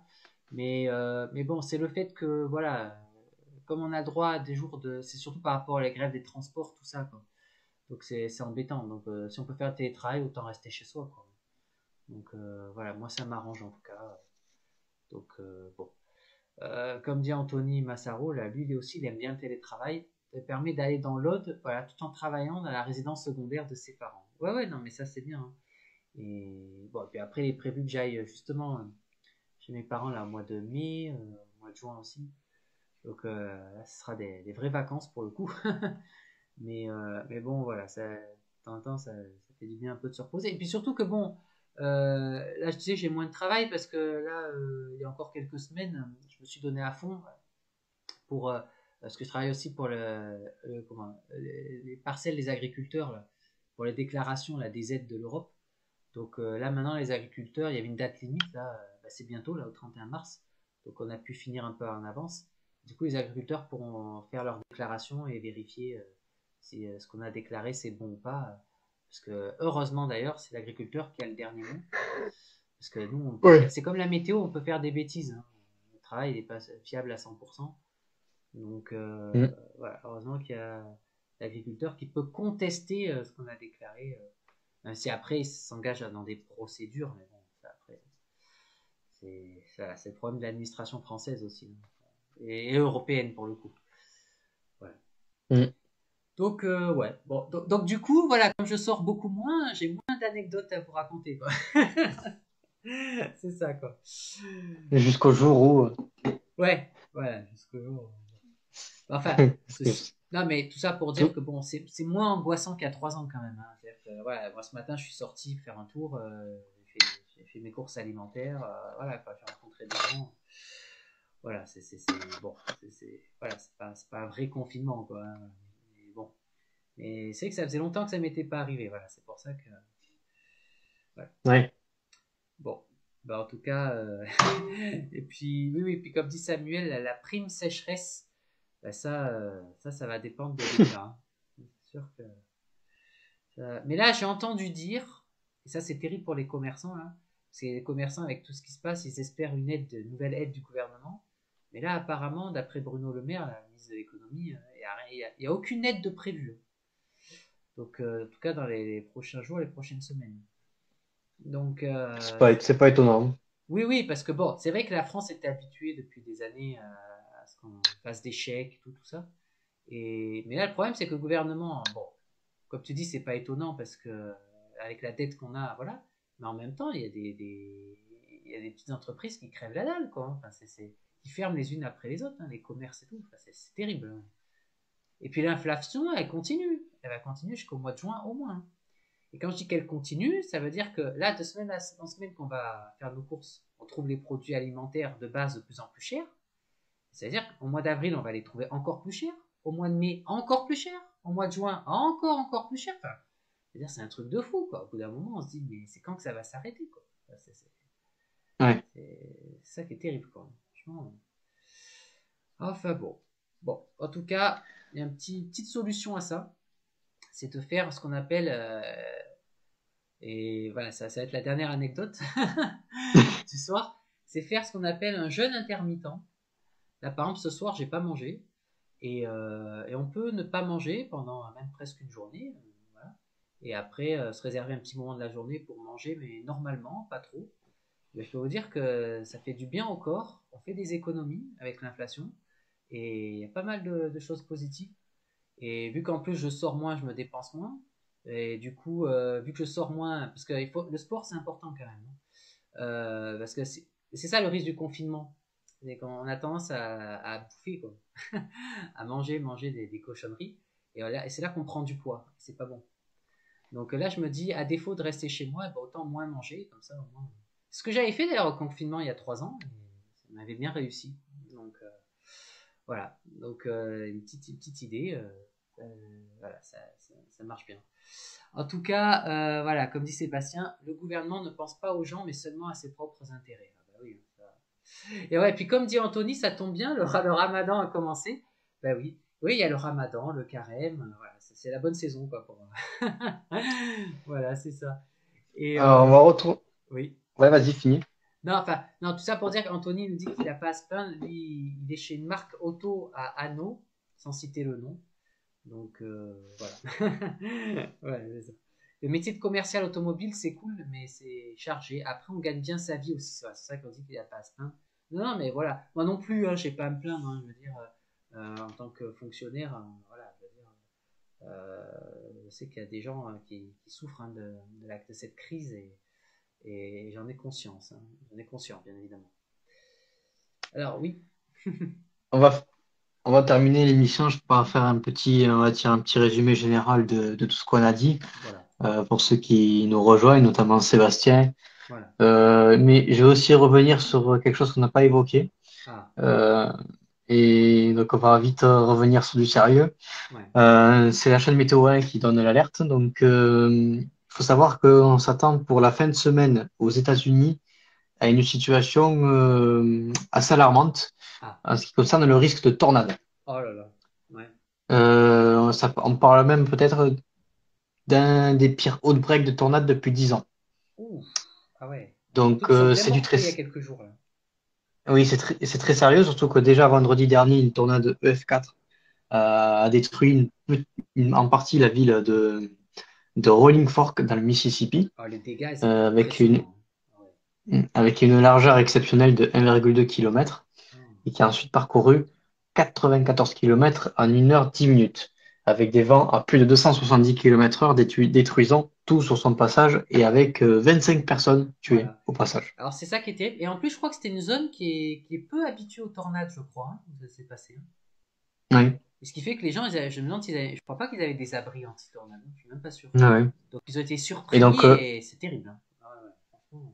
Et donc la chaîne météo qui nous dit que les conditions se dégraderont très nettement en fin de semaine sur les grandes plaines centrales américaines, avec une dépression qui a touché la Californie en ce début de semaine et qui se dirigera ensuite sur le centre du pays, propulsée par un courant jet très puissant en altitude supérieure à 200 km/h, comme Ouais, d'ailleurs c'est le cas ouais, du côté de l'Europe, hein, c'est avec ça. notamment la tempête de vent attendue en fin de semaine. Ouais, ouais. Et donc cette dépression inspirera de l'air très chaud du Mexique à l'avant de la perturbation alors qu'à l'arrière, elle rabattra de l'air particulièrement froid. Le cocktail s'avère explosif, ce qui fait redouter à cette heure et à certains chasseurs d'orage l'une des pires vagues de tornades de ces 10 dernières années. Oh, ouais, ouais. Ouais, il y a des gros conflits de Master là dans l'hémisphère nord. Là, hein. Mm. Mm. Et la vallée du Mississippi qui sera à nouveau très exposée. Le service météo national a d'ores et déjà émis une alerte renforcée dans les États de l'Arkansas, le Mississippi, le Tennessee, le Kentucky, l'Indiana, l'Illinois et le Missouri. Pour avoir une idée de l'étendue de cette alerte, la superficie totale concerne à peu près celle de la France au minimum. Oh, oh, c'est énorme. Ah ouais. Et c'est dans l'après-midi, la soirée de vendredi, que le pire est à craindre avec le développement de puissantes supercellules à l'avant et sous le front froid. Outre le risque de tornade, des pluies torrentielles sont attendues, de gros grêlons et des rafales de vent supérieures à 100 km/h. Bah finalement, en France, qu'on va avoir vendredi, le vent, c'est rien. Hein, comparé Mm. Ah oui, oui, c'est rien à voir. Oh là là.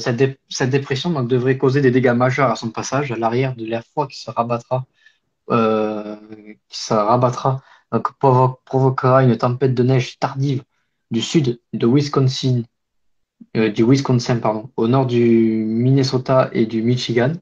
D'ailleurs, les températures chuteront sur les plaines centrales après le passage des orages, Ouais. avec parfois une chute de 10 à 15 degrés samedi Oh, par rapport à la journée de vendredi, donc à moins de 24 heures. wow. Ah ouais. Ah ouais, non, bah ouais, ouais, pas étonnant en même temps. Oh là là. Et bah oui, bah comme dit Anthony Massaro, là-bas, ils ont des maisons en bois. Donc c'est sûr que ça s'envole comme de la paille. Hein. Mais ça s'annonce costaud quand même, hein, comme dit Cédric. Hein. Ouais. Oh là Ah là. ouais. Il y a déjà eu une émission d'alerte renforcée et c'est vrai que aussitôt, c'est aussi anticipé, c'est assez rare. Ouais, ouais, c'est ça. Ça. Ah ouais. Ah bah, dis donc. Mhm. Oui, parce que d'habitude, c'est plus le mois d'avril, hein, la saison là-bas. Les tornades, hein, je crois. Oui, Avril, c'est plus tard. Oui, là, c'est vrai mai, que voilà. ça démarre vite. Ouais. Mais c'est vrai que là, comme dit Anthony Massaro, il a raison.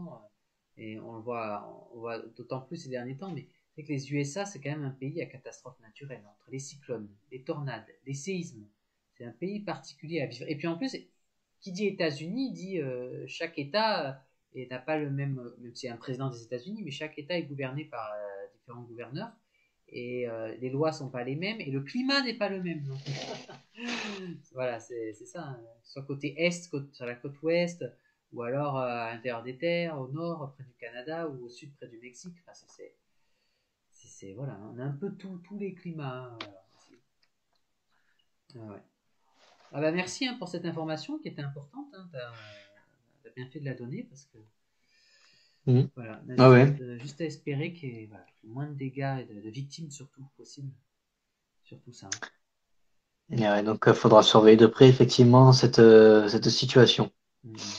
Ah ouais. Et pour revenir en France, un petit bilan des rafales de vent qui ont touché le pays, notamment le week-end dernier. Oui. Euh, donc, au lundi 27 mars à 7 heures, on a relevé 127 km/h à Ajaccio, La Parata, en Mhm. Corse, Ah oui. 27 km/h aussi à Consa, 145 km/h au Cap Sagro et jusqu'à 149 km/h à Porto Vecchio. Ouais. Ouais, ouais. Voilà. Donc, avec une tempête de vent qui a concerné la Corse. Ouais. Et encore une autre info là, de la chaîne météo, qu'Anthony Massaro nous dit qu'il pourrait neiger sur Athènes ces prochains jours. Ah, c'est possible. Ouais, ouais. C'est Donc, possible parce que quand il fait chaud d'un côté, en principe, il fait froid de l'autre. Donc, ouais, ouais, c'est ça. Bah ouais, c'est les conflits de masse d'air là, qui sont assez importants. On voit. Hein. Donc, neige tardive, fin mars, c'est tout à fait possible. ouais, ouais, Jusqu'en avril même. c'est pour ça qu'on disait que là, niveau météo, on va pas s'ennuyer parce que c'est intéressant point de vue météo. Euh, voilà, ça sera pas inerte comme au mois de février, quoi, par exemple. Mm. Je continue les relevés de rafale, Ouais. celui du week-end dernier, 122 km/h à Groix dans le Morbihan, 98 km/h à Pontivy dans le Morbihan aussi, 97 km/h à Magnanville dans le département 78 et 95 km/h à Pontorson dans le département 50. Et dimanche, on a relevé des records mensuels de vent, notamment à Tonnerre dans le 89 avec 107 km/h, Ah oui. à Rodez dans l'Aveyron avec 108 km/h, ainsi qu'à Muret dans la Haute-Garonne avec 104 km/h de vent. Avec aussi des rafales convectives sous orage, notamment à Bordeaux et Évian-les-Bains, où les rafales ont atteint 105 km/h. Ah ouais. Ouais, ouais, non, c'est pour ça, hein, un Voilà. mois de mars quand même assez agité. Hein. Et Et mais la chaîne météo qui rajoute aussi les jours d'orage s'enchaînent, ouais. se sont enchaînés. Et hier, donc, en parlant donc, bien sûr du week-end dernier, 377 impacts de foudre qui ont touché le sol de la France selon Météo Orage. Et c'était la huitième journée la plus orageuse depuis le début de cette année et le 15e jour d'orage de ce mois de mars en France, Ah oui. d'où les statistiques qu'on avait évoquées tout à l'heure par Kéronos. Donc ça, c'est pour la journée du dimanche 26 mars. Ouais, ouais, non, non, mais c'est bien de le signaler. Hein. C'est important les bilans parce que voilà. Mm. Et ouais qu'à Paris Et là, c'est il fait 18 degrés donc ça baisse très légèrement. et c'est cette fameuse tempête Larissa, hein, Ouais. donc, Ouais, qui a Larissa, ouais. donné ses rafales de vent donc, tout au long du week-end dernier. On a relevé 111 km/h aussi du côté de La Haze dans le département de 32, 109 km/h au Cap Ferré, 100 km/h à Pau dans les Pyrénées-Atlantiques et aussi 94 km/h du côté de Toulouse en Haute-Garonne. Et dans la nuit de dimanche à lundi, l'air froid d'altitude qui a plongé en Méditerranée. Et donc, on a relevé 127 km/h à Saint-Césaire-sur-Siagne dans le 06, Ouais. 121 km/h à Leucate dans le Lot, 109 km/h à Vidauban dans le Var, 105 km/h à Perpignan dans les Pyrénées-Orientales, 104 km/h à Peille dans les, dans les Alpes-Maritimes, 103 km/h à Narbonne et 100 km/h à Montpellier dans les Roues. Ah ouais. Et 150 km/h, donc, comme je l'ai dit tout à l'heure, du côté de Porto Vecchio, 142 km/h à Cagnano, du côté de la Corse. Avec aussi, donc, en ce qui concerne le nord des Alpes, de la neige, on a relevé 20 à 40 centimètres vers 1800 mètres d'altitude, faisant de cette chute de neige l'une des plus importantes de cet hiver et début de printemps 2023. Ah ouais. Vraiment sacré Larissa. Hein. Et Mm. je me doutais qu'il allait avoir des commentaires à ce propos. J'en étais sûr. Comme dit Sébastien, Larissa, ça pique. Ou encore, comme dit Anthony, ça commence à péter de bonheur. En même temps, avec Larissa, ça pique. Voilà. Et sinon, il y avait un autre commentaire quand on avait posté des cartes sur notre page Facebook, avec la référence à la chanson de Balavoine. Larissa, je te veux si tu veux de moi. Ah, bah oui. Non, mais Et voilà. enfin, en même temps, non, mais bon, en même temps, c'est vrai que j'en parlais avec Cédric tout à l'heure par rapport au nom qu'on attribue aux tempêtes. Oui, parce que du coup, Jason, je sais pas si tu sais la tempête qu'on va avoir dans les jours à venir. Je sais pas si elle s'appelle Anthony ou Matisse. Parce que Anthony, c'est si c'est les Anglais qui décident de nommer la tempête, ou sinon Matisse, si c'est les Français qui le font. Donc je sais pas si tu Ah. as plus d'infos à ce sujet. Ben, je pense que c'est plus les Anglais hein, qui vont c'est plus l'Angleterre. D'accord, donc ça serait plutôt la tempête Anthony. Alors. Si on donne un nom à la tempête. Non mais je dis ça, ouais. Non mais voilà, non mais je dis ça parce qu'en fait, j'en parlais avec Cédric et c'est vrai qu'il y a des gens qui sont pour qu'on nomme les tempêtes et il y en a qui sont contre parce qu'il y en a qui se disent bon, bah, disons en même temps, c'est vrai que si c'est une tempête dramatique qui a fait des dégâts, des victimes, t'as pas trop envie que ce soit ton prénom, quoi, tu vois. Voilà, donc c'est vrai que. On mettra des numéros. Ouais. Alors par contre, Cédric, il pense que ça sera Matisse plutôt. Donc, tu vois, c'est pour ça que. Voilà, on sait pas. Bon, on le saura bien vite, hein, de toute façon. Bon, on va faire un pronostic. Un Hein, pied tous ou ceux qui face. disent que c'est voilà, dans les commentaires et puis on verra qui c'est qui gagnera.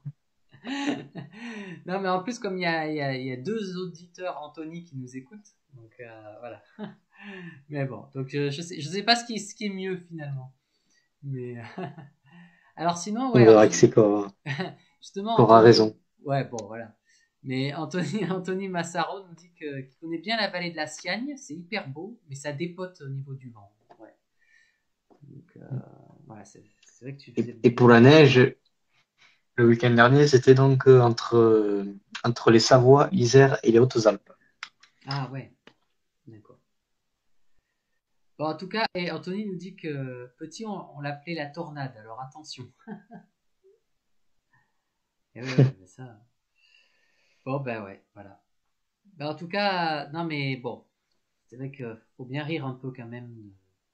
Et que, voilà, parce que c'est que la météo, c'est pas marrant tout le temps. Hein, donc, voilà. Donc on espère que ce soit aux États-Unis ou en France, hein, qu'il y ait le moins de dégâts possibles et de victimes surtout qu'il y en ait le moins possible. Voilà. Bon. Bon, et ben sur ce, hein, moi, t'es encore Euh, une info.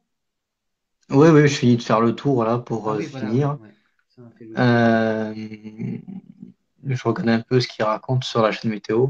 Ouais, Donc, en ce qui concerne la sécheresse, donc du mieux sur le pays, sauf près de la Méditerranée. ouais, voilà. Mais la chaîne météo qui a fait un petit point sur la situation Mhm. hydrologique. Donc, la situation est en voie d'amélioration dans de nombreuses régions grâce aux fréquents passages pluvieux de ce premier mois du printemps météorologique. À l'inverse, elle reste préoccupante dans le sud-est où la pluie n'est toujours pas en vue alors que la sécheresse de surface, parce qu'il y a plusieurs types de sécheresse, mais la sécheresse de surface, elle continue de s'aggraver. Ouais, ben, c'est ça. Non, c'est pour ça que c'est assez. Ça dépend des zones, quoi. Ça dépend des régions. Ouais. Après un hiver météorologique sec avec un déficit pluviométrique de l'ordre de 25% en moyenne sur la France, alors que pour ce mois de mars, on devrait avoir un excédent pluviométrique de l'ordre de 30%. Donc, très bonne nouvelle. Ouais. Mais encore une fois, certaines régions du sud-est n'en ont pas profité. Ouais, ouais. Quelques chiffres. Donc, faut savoir qu'en février, le déficit pluviométrique était à 70%.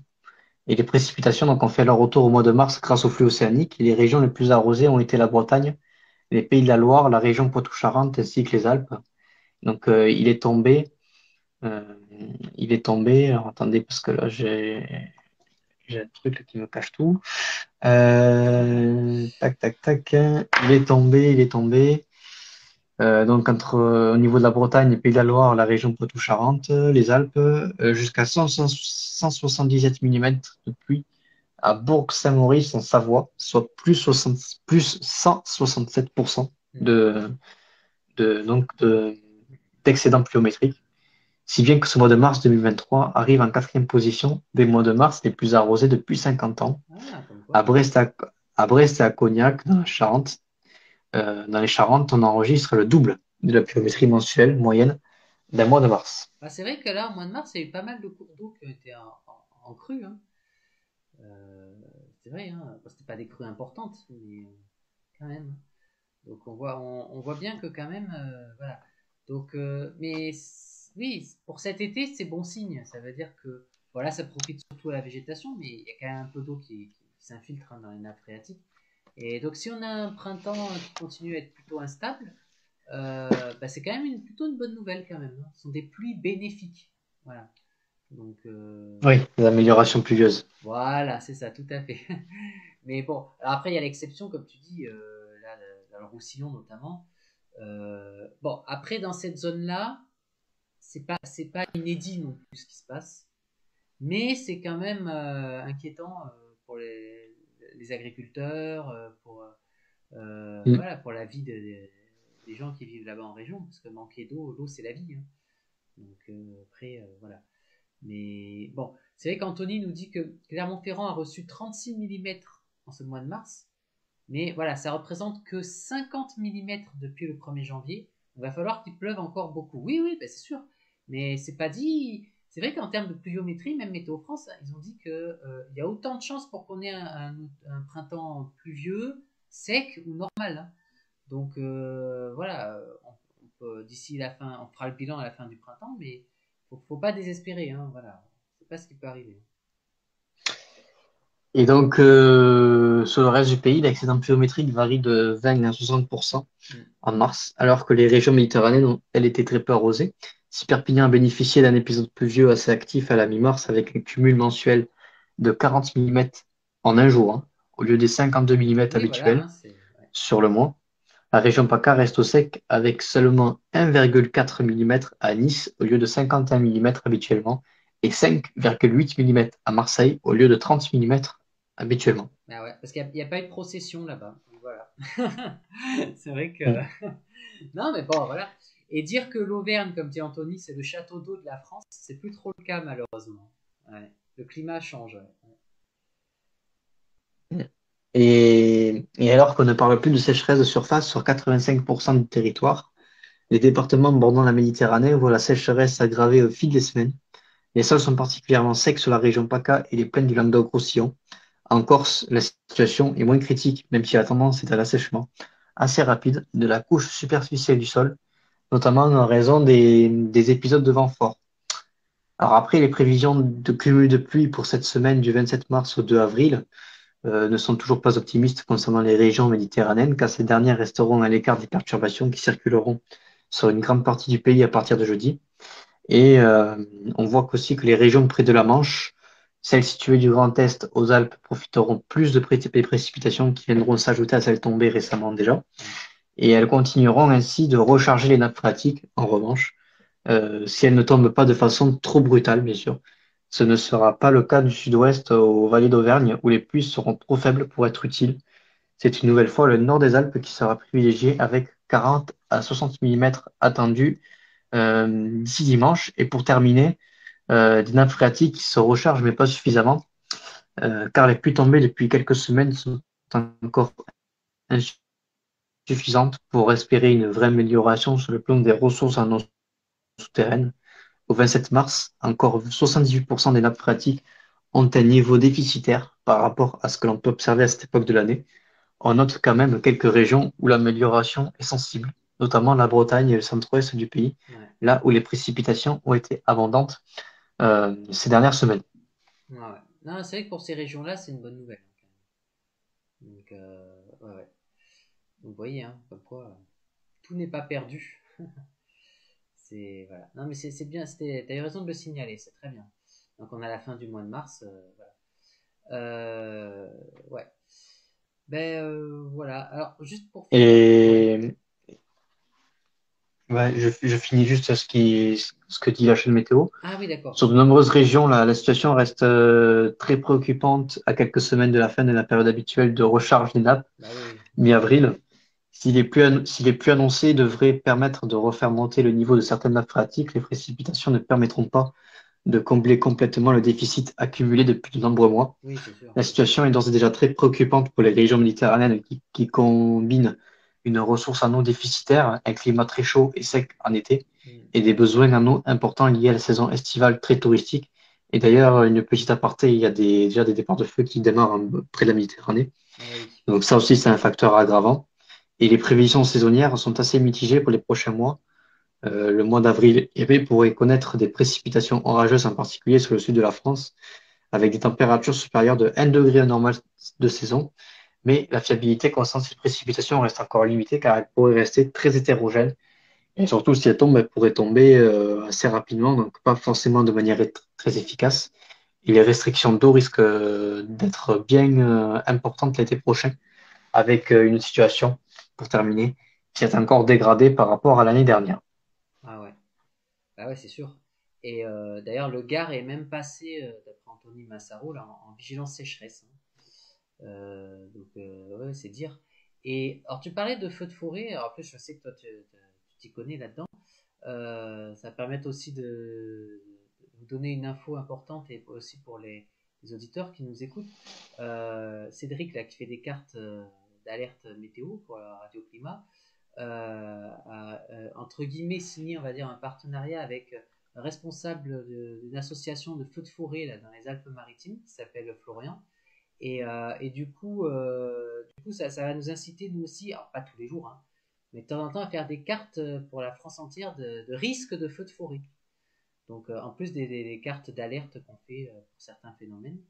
Donc, voilà. Et je t'en parle aussi de Jason parce que je sais que tu pourras épauler Cédric, parce que Cédric, c'est pas non plus un grand spécialiste des feux de forêt, hein. En plus, Cédric, il est dans l'extrême nord, hein, côté de l'île.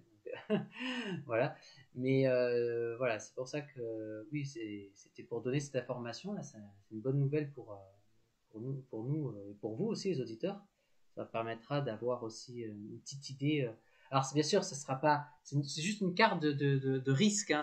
On va pas faire de zonage vraiment précis sur telle ou telle parcelle d'une commune. Voilà, enfin, je veux dire, non. Mais c'est pour donner voilà, un ordre d'idée. Donc, voilà, ça c'est intéressant. Et alors, Ouais. vu qu'Anthony il a une maison dans les Corbières à Tézan, alors voilà, justement, Jason, une question pour toi. Est-ce que les Corbières sont sujets aux incendies de forêt? Malheureusement, oui. Eh ouais. Tout ce qui est massif, il y a des arbres. Mm, mm. Et les arbres, surtout dans l'autre, il y a la chaleur et la tramontane.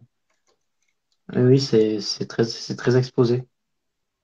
Ouais, ben c'est ça, hein. Bien sûr, dès D'ailleurs, qu'il y a des c'est pas, arbres, ouais, ouais. Mais moi, de toute façon, la célèbre commune enfin, je dis célèbre, de Saucines, c'est vrai qu'on en parle souvent dans les émissions, qui est dans l'Hérault, pas loin de Villevieille.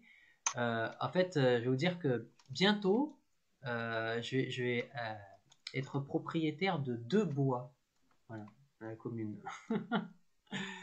Donc, je vais faire une affaire là, parce que je ne vais pas les acheter trop cher en plus. Non, mais ça tombe bien, ça fait une bonne transition. Et je sais que j'ai regardé sur les cartes de risque. Alors, dans des zones où j'ai acheté les bois, il n'y a pas de risque d'inondation, mais par contre, il y a forcément un risque d'incendie. Pourtant, dans les bois que je vais acheter, il n'y a pas forcément que des pins, c'est plutôt des chênes aussi. Donc, mais bon, s'il y a un incendie, ça prend feu, quoi. Donc, ouais. c'est ça. Après, j'ai un autre terrain qui appartient à mon père, mais qui est plus en zone inondable, c'est en bord d'une rivière. Censé, parce que chaque fois qu'il pleut, ça inonde. Mais bon, alors il n'est pas constructible, mais bon, du moins en partie. Mais peut-être qu'en changeant les lois, parce que les lois ça se change, hein, aussi, hein. Peut-être que, parce qu'il suffit de surélever une maison et même si ça inonde, bon ben voilà. Si tu l'as construit, bien sûr, si tu construis la maison plus près de la rivière, forcément, tu vas être inondé, mais si tu l'as construit à l'autre bout, il y a moins de risques, hein. Donc, après, mais bon, et pour ça, il faut bien regarder les lois, parce que c'est assez compliqué en France, hein. Que ce soit pour, tu vois, pour Ouais. Ah oui, oui, le débroussaillement, là aussi, des parcelles.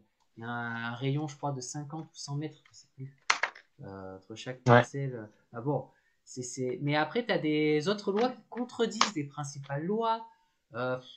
Bon, c'est compliqué, quoi.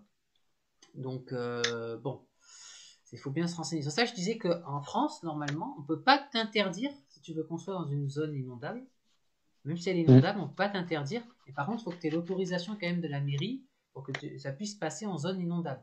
Enfin, en zone constructible, pardon. Après, ouais, parce que bon. Mais après, justement, je disais zone inondable parce que là aussi, c'est au niveau des préfets qui déterminent les zones, ou c'est des zones à réserve naturelle, c'est des zones inondables plus ou moins, à risque plus ou moins élevé. Bon, voilà. Et en plus, par contre, tu peux construire jusqu'à 20 mètres carrés une habitation sans avoir besoin de permis de construire. Donc, Ouais. bon, voilà, c'est des petites infos. Vous savez que depuis ces derniers temps, je me renseigne un peu de ce côté-là. Et on apprend pas mal de choses. Mais bon, il y a toujours des cas particuliers. Hein, donc, voilà. Oui, c'est sûr. Ouais. Et puis, alors, une dernière info aussi, par rapport à Radio Climat, vous êtes sans doute rendu compte ces derniers jours ou dernières semaines, on ne peut plus accéder au site principal radioclimat.fr parce qu'il y a un petit problème de nom de domaine, hein, mais qui va être résolu le plus rapidement possible. Hein, donc voilà. Mais en attendant, nous, on a le site de secours, hein, si vous voulez. Alors, je sais qu'on peut écouter la radio via différents moyens. Mais sinon, le site de secours, je rappelle l'adresse, c'est radioclimat.wixsite.com/direct. Voilà. Vous allez sur Google, hein, vous trouvez. Voilà. Et de toute façon, on est répertorié dans plein de sites différents de radio, donc voilà, il n'y a pas de souci de ce côté-là. Et oui, voilà, Anthony nous dit qu'à Tézan, lui, il a un terrain et un jardin compris de 3000 mètres carrés. Donc c'est sûr qu'il a du boulot à entretenir, ça c'est clair. Mais le maire lui a dit qu'il avait l'obligation de débroussailler le jardin l'été. Et ouais, c'est ça. Par contre, voilà, moi je me pose la question, alors justement, puisque je vais bientôt avoir des bois, je ne sais pas s'il y a obligation de débroussailler, parce que c'est des bois qui sont vraiment. Il n'y a pas d'habitation autour, quoi. Hein, c'est pas constructible, hein, je veux dire. Mais donc je me dis que si c'est un bois, il n'y a pas de raison qu'il y ait débroussaillé. Enfin, je sais pas, Jason, si tu as. Ouais, c'est intéressant de se renseigner dessus. Ouais. Et puis c'est intéressant de savoir aussi le jour où je vais acquérir ces bois, est-ce que je vais payer des impôts aussi? Je sais pas. Bah oui, parce que voilà, c'est pour ça que je vais me renseigner auprès d'un notaire, parce que c'est plein de petites questions comme ça qui font que voilà, on peut croire qu'on fait une bonne affaire et puis au final, voilà. Bon. Ouais. Surtout avec Macron. Non, mais oui, non, mais disons qu'il y a tellement de lois, puis ça évolue très vite, effectivement. Donc, des fois, on sait pas trop. Mais c'est vrai que, ouais, maintenant, on nous taxe pour tout. Hein. Voilà. Il faut regarder là où on est le Bon, moins taxé. je vais pas tout lire hein, ce qu'il y a sur les articles de la chaîne météo, mais voilà, je voulais vraiment insister sur cette sécheresse, hein, Ouais. qui est vraiment l'élément préoccupant Ah non, mais principal, c'était hein, intéressant. Hein. notamment, notamment près de la Méditerranée, puisque ça devient vraiment sérieusement problématique. Mhm. C'est sérieusement une grande problématique par endroit. Ouais. Euh, donc, à surveiller. Mais voilà, pour finir aussi, ce qu'il faudra suivre, c'est ces gelées tardives en début de semaine prochaine, avec un risque de dégâts sur les cultures. Donc ça aussi, c'est problématique. Il faudra surveiller de près parce que les agriculteurs risquent d'en souffrir. Notamment, on l'a dit, du côté du Massif central, des régions du Nord-Est et près des Alpes. Faudra surveiller Ouais. ces gelées. Mhm. Alors, je regarde un peu ce que disent la chaîne météo sur les zones visées. Mais voilà quoi, hein, comme on en a parlé tout à l'heure, Oui. il y a des agriculteurs, des arboriculteurs qui mettent en place des luttes, avec Bah ouais, notamment parce que ça a un impact. l'allumage de bougies, Voilà. Oui, parce que même de si c'est pas bougies de pour. fortes gelées, au printemps, quand on a des gelées, c'est des gelées tardives, voilà, ça fait des dégâts. On le dit chaque année hein, dans la végétation. Et Mm, voilà. voilà. Et risque important, dit la chaîne météo, de gel du Grand Est au nord de l'Auvergne-Rhône-Alpes. Ouais. Donc, sur ça, tout à l'heure, il y avait Samuel qui nous écoutait de Bourgogne. Et oui, c'est une zone à risque hein, de ce côté-là. Ouais. Mm. Et vu qu'il a gelé hier, il Et a fait -4 hein, où il se trouvait. une situation qui est un peu différente par rapport à l'année dernière. Ouais. la végétation est bien moins avancée, en particulier la vigne, ce qui Ah, laisse craindre moins de dégâts. Par contre, les cultures fruitières seront en revanche plus à risque ah oui, ouais. la semaine prochaine et il faudra revenir sur cette situation et son évolution durant les prochains bulletins. Voilà. Ouais, alors, je vais encore donner un autre Mais ça dicton. reste tout de même malgré tout préoccupant. Ah bah oui, oui. Alors là, j'ai plus l'intitulé en Ouais. tête, mais il y avait un autre dicton là, que j'ai vu il y a quelques jours qui disait que, alors je sais plus pour quelle raison, mais qu'en gros, euh, il manquerait cette année de fruits qu'on appelle des fruits à couteau. Donc, alors je sais plus parce que tel jour il avait fait tel temps. Enfin, j'ai plus le dicton en date, mais ça voulait dire que bon. Donc voilà, j'espère que ça va pas se concrétiser parce que déjà qu'avec la crise là, l'inflation et tout, les, les arboriculteurs, les agriculteurs, ils n'ont pas besoin de Mm. tout ça, hein. Et, euh, et c'est vrai que bon, et puis on dit que pour la vigne ça va, mais imaginez parce que les seins de glace c'est au mois de mai, hein. Donc d'ici là il peut geler, même début mai. Imaginez qu'au début mai on a encore dégelé. Euh, voilà quoi. Donc le danger n'est pas écarté, hein. Mm. Et d'ailleurs en Oui, c'est clair. 2008, voilà, et en 2008 dans le Minervois, Sébastien nous dit qu'il avait connu une forte gelée. Il avait fait -8 degrés en avril, hein. Ouais, non mais c'est pas. Voilà, c'est-à-dire que tant que les seins de glace sont pas Mm. passés, il y a le risque, hein, c'est clair, hein. Parce que, Ah oui, ça c'est sûr. voilà, parce qu'en Limagne, hein, à la zone que tu disais, là, Jason, et en Limagne, c'est près de Clermont-Ferrand, là aussi, Anthony me dit qu'il y a des abricotiers, des pêchers en fleurs en ce moment. Donc, voilà, c'est toujours compliqué, hein, voilà. Mm.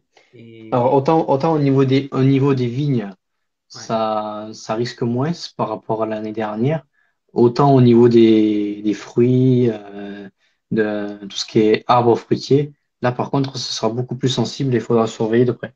ouais, c'est ça. Et, donc, les fruits vont être très chers cette année. Ah ouais, ouais. Non, parce que voilà. D'ailleurs, Sébastien, il revenait d'Auvergne, il se rappelle, et il neigeait en Aveyron. Ouais, ah bah là, en Aveyron, il peut pas mal neiger aussi. Mm. À l'époque où il avait gelé, là. Et mais c'est que voilà, là, ces deux principaux risques dans les mois à venir, bon, en plus de la sécheresse, bien sûr, mais c'est les risques de gelée, hein, pour la végétation, et puis le risque d'incendie après, hein. Et c'est vrai que, voilà, Anthony dit qu'à Villevieille, lui, il a les pins parasols. Oui, c'est la végétation méditerranéenne, hein. Et selon le maire de Villevieille, c'est très inflammable, hein. Et ah ouais, oui, oui, oui, non, mais ça, tout ce qui est pinède, ça c'est sûr. Donc, Ouais, voilà, voilà les risques qu'on peut avoir dans les semaines et les mois à venir. Donc, affaire à suivre, hein, en tout cas. ouais. Et pour terminer cette semaine, donc aujourd'hui, donc on a observé, on le répète, on le rappelle, des épisodes de chaleur au sud-ouest avec des dizaines de records battus, Mm. avec localement jusqu'à plus de 30 degrés dans le sud-ouest de la France, notamment vers les Pyrénées-Atlantiques, les Landes. Ensuite, à retenir aussi que le mois de mars 2023 a été le mois de mars le plus arrosé depuis 5 ans, sauf bien sûr, encore une fois, près de la Méditerranée. Ah ouais. Et également, pour vendredi, cette tempête, fort coup de vent, tempête confirmée pour la journée de vendredi, notamment le nord-ouest de la France, avec probablement le déclenchement possible à 70% de probabilité d'une vigilance orange de météo euh, Ah, c'est ça. concernant ce phénomène météorologique. Voilà, à peu près voilà, 2 chances sur 3 que ça arrive, hein. Voilà. Donc, ouais. Et ouais. Alors, Anthony nous dit qu'hier à Clermont, il a fait -2 degrés. Donc, j'espère que les arbres fruitiers, là, ils n'ont pas gelé. Enfin, du moins, voilà, ouais, les fruits. Et par contre, ouais, Jason et Sébastien qui dit qu'il y a des vignes qui bourgeonnent déjà ici, hein, dans le Minervois. Oui, oui, ouais, mais c'est normal, hein, vu qu'on est près de la Méditerranée, il fait plus chaud, donc du coup les vignes sont plus développées. Par contre, le risque de gelée ici est beaucoup moins important que ce qui est attendu la semaine prochaine Ouais, dans le Grand Est et entre le Massif central et les Alpes. voilà. Bon, c'est pas le cas en ce moment parce que, comme tu l'as dit, Jason, pour qu'il gèle, il faut que le ciel soit dégagé. Là, c'est pas le cas. À Mm. Paris, là, c'est de nouveau complètement couvert le ciel. C'est pour ça que la température ne bouge pas. Elle est toujours à 18 degrés. Et je pense que la pluie va bientôt arriver là à Paris. Là, je regarde les radars. Il fait encore 18 degrés à Paris, là? Ouais. Ah bah oui, parce que de toute façon, ça va baisser jusqu'à 13 degrés après les prévisions. Vous avez de, vous avez de la chance. Ah bah oui, je crois qu'il fait même plus doux, je crois, que chez toi dans l'Aude. Ah oui, oui, je confirme. Je sais pas combien il fait, mais Ouais. oui, je vais regarder ça. Mais Mais bon, de toute façon, c'est instable et bon, bah, voilà. Donc, c'est ça qu'on a le droit à des averses, hein. C'est un temps un peu lourd, quoi, hein, en ce moment. Et à 21h, j'avais 13 degrés à Gruissan. voilà, ce que j'aurai demain Et là, matin. Et et voilà. à 23h, ouais, j'ai 13 degrés chez moi, hein. Ouais. Comme quoi, hein, des fois, on dit que dans le sud, il fait plus chaud que dans le nord. Voilà, c'est l'inverse. Mais bon, après, c'est l'exception. Je vous dis, c'est le premier 20 degrés de l'année qu'on a eu là à Paris. Bon, il y a quelques jours, il faisait encore frais, hein, faut pas dire froid. Ouais. Et là, il fait 15 degrés à Villevieille. Oh, ouais, à Paris, il fait même plus chaud qu'à Villevieille, hein. Waouh. Mais à Villevieille, voilà, aucune crainte niveau gelée la semaine prochaine au final. Oui. C'est Oui. sûr que c'est pas une surchauffe à cause des manifestations, des poubelles qui brûlent. Ah oui, alors peut-être que les incendies, les poubelles qui ont brûlé, peut-être que ça a permis de réchauffer un peu la ville. Mais bon. Mais d'ailleurs, pour l'anecdote, ça m'a fait rire parce que voilà, là, il semble y avoir une pause dans la grève. Donc, et le temps que de vider toutes les poubelles, il faut attendre 2 semaines au moins minimum. Et il y a tellement de déchets, c'est impressionnant. Et comme en plus, comment dire, si les grèves elles risquent de repartir, eh ben, voilà, les problèmes vont revenir rapidement.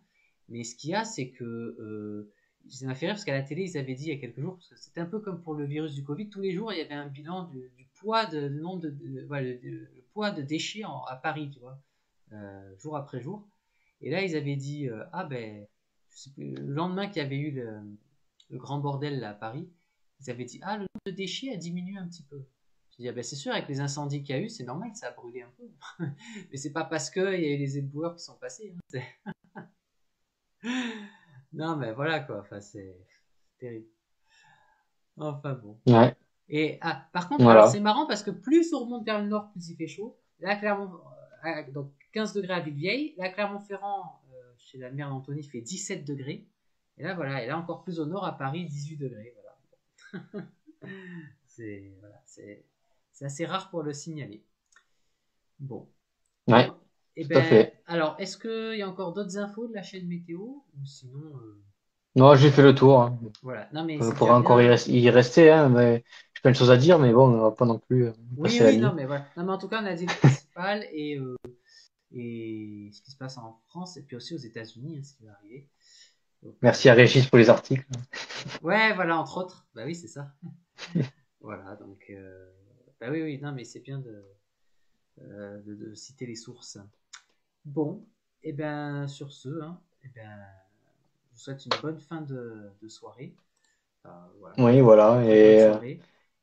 Et on essaiera de reprendre un peu régulièrement les émissions ouais, sur Radio Climat, au moins une émission par semaine ou on va dire tous les 10 jours. ouais, voilà. Et Parce que c'est sûr que si on fait comme cet hiver qu'on attend qu'il y ait un épisode méditerranéen, on peut attendre longtemps, hein. mais bon, après c'est bien aussi des fois de faire des petites pauses Ah oui, non, mais c'est sûr. Et parce que parce que quand des fois il y a des situations sous surveillance, ça demande beaucoup d'énergie. ah bah c'est sûr. Et ouais, c'est ce que je disais en interne avec Cédric, hein. Il y a des moments où il se passe rien, puis il y a des moments où il y a tout qui vient d'un coup. Mais ouais, bon, comme dit Anthony Massaro, là, c'est la différence avec le sud, c'est-à-dire qu'il n'y a pas de feu de forêt à Paris, mais c'est de poubelles. Ah bah oui, mais ça c'est sûr que voilà, ça c'est autre chose. Mais enfin, n'empêche, bon, si c'était passé jeudi dernier, un immeuble qui a failli prendre feu, c'était plus que chaud quand même, hein. Là, quand même, c'était limite. Quand on disait que c'était le chaos à Paris, le mot n'était pas exagéré quand même. Franchement, Ouais. enfin bon, Mais c'est. après c'est chaud un peu partout hein, aussi. Oui, voilà, de toute façon, voilà, c'est clair. À Montpellier aussi. Ah bah ouais, ouais, non, non, mais ouais, ouais, c'est vrai qu'on en parle moins, mais oui, non, mais c'est ça qui est inquiétant, quoi. C'est partout, quoi. Bah, Ouais. d'ailleurs, tu sais que l'université est bloquée depuis un mois. Oui, alors je sais parce que ma sœur est dans la même université que toi, et elle a dû passer un oral en plus à la cité Boutonnais, je sais pas si tu connais, à Montpellier. Et donc c'est pas du tout à l'université pour faire un oral avec deux. C'était un oral, une présentation avec deux filles qu'elle connaissait pas, donc ils se sont Ouais, contactés la veille sur internet pour faire une ouais, présentation orale quoi. Bon, la bonne nouvelle c'est que ça s'est très bien passé parce qu'il y avait un jury, il y avait des élèves qui ont pu assister et je pense qu'elle va avoir ouais, une très bonne note parce qu'ils ont eu les félicitations du jury. Mais enfin c'est pour vous dire vraiment le contexte actuel. Euh, voilà quoi. Donc oui, je sais que ça fait un mois qu'elle n'est pas retournée à Montpellier, sauf pour l'examen. Hein. Mais ouais. sinon, Et c'est pas prêt. Et des derniers échos que j'ai, c'est pas prêt de s'arranger, puisque ouais. depuis le début de la semaine, là, ils sont passés à l'étape supérieure, c'est-à-dire qu'ils ont bloqué aussi l'autre bâtiment Oh là là. qui appartient à l'université, qui est le bâtiment où est localisé les bureaux de recherche des enseignants, Hmm. plus les formations doctorants. Ah ouais. Donc, ça, c'est bloqué aussi. Et ils ont bloqué aussi le dernier site à Béziers. Donc au moins, tout est bloqué, c'est réglé. Ok. Bon bah j'espère en tout cas que pour ton mémoire que tu vas faire bientôt là, j'espère que ça va t'embêter. Ouais, ouais, ouais, ça attaque là progressivement. Et là, je vais accélérer beaucoup dessus sur le mois d'avril. Ouais. Je vais faire tout ce qui est terrain, recherche, tout ça. Ah ouais, ouais, ouais. Et faut que je dois le rendre après pour fin mai et donner le plan fin avril. Ah ouais. Parce que bon, c'est vrai que c'est très incertain ce qui se passe. Moi je pense que tout va se jouer là, le 14 avril. Quand en fait, quand il y a le Conseil constitutionnel qui va rendre son verdict. Et Ah en oui, fait, là. bon, il va rendre le verdict pour plusieurs choses, mais le plus important, ce que j'estime, c'est s'ils autorisent la mise en place d'un référendum ou pas. S'ils autorisent, moi je pense que la situation dans le pays, ça va un peu se calmer parce que la loi elle sera bloquée jusqu'à l'année prochaine sur les retraites là, et ça va laisser 9 mois aux gens de signer une pétition parce qu'il faudra recueillir 10 millions de signatures pour avoir un référendum l'année prochaine. Et après, je pense qu'il y a un référendum, je ne connais pas le résultat à l'avance, mais vu les sondages, je pense que la loi ne passera pas. Et sinon, si le Conseil constitutionnel n'accepte pas le référendum, bah alors là, les grèves, elles sont pas prêtes de s'arrêter. Hein. Ça, je pense que ça va même reprendre. Mais même au-delà du problème de la retraite, il y a un problème général en France de toute façon.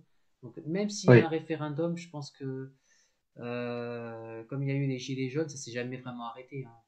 Donc je Non. pense que, et puis vu l'inflation et tout, Mm. voilà. On peut pas prévoir à l'avance ce qui se passe, mais franchement, les gens ils sont très très en colère. Et ça se comprend. Franchement, voilà. Et la situation. Ouais.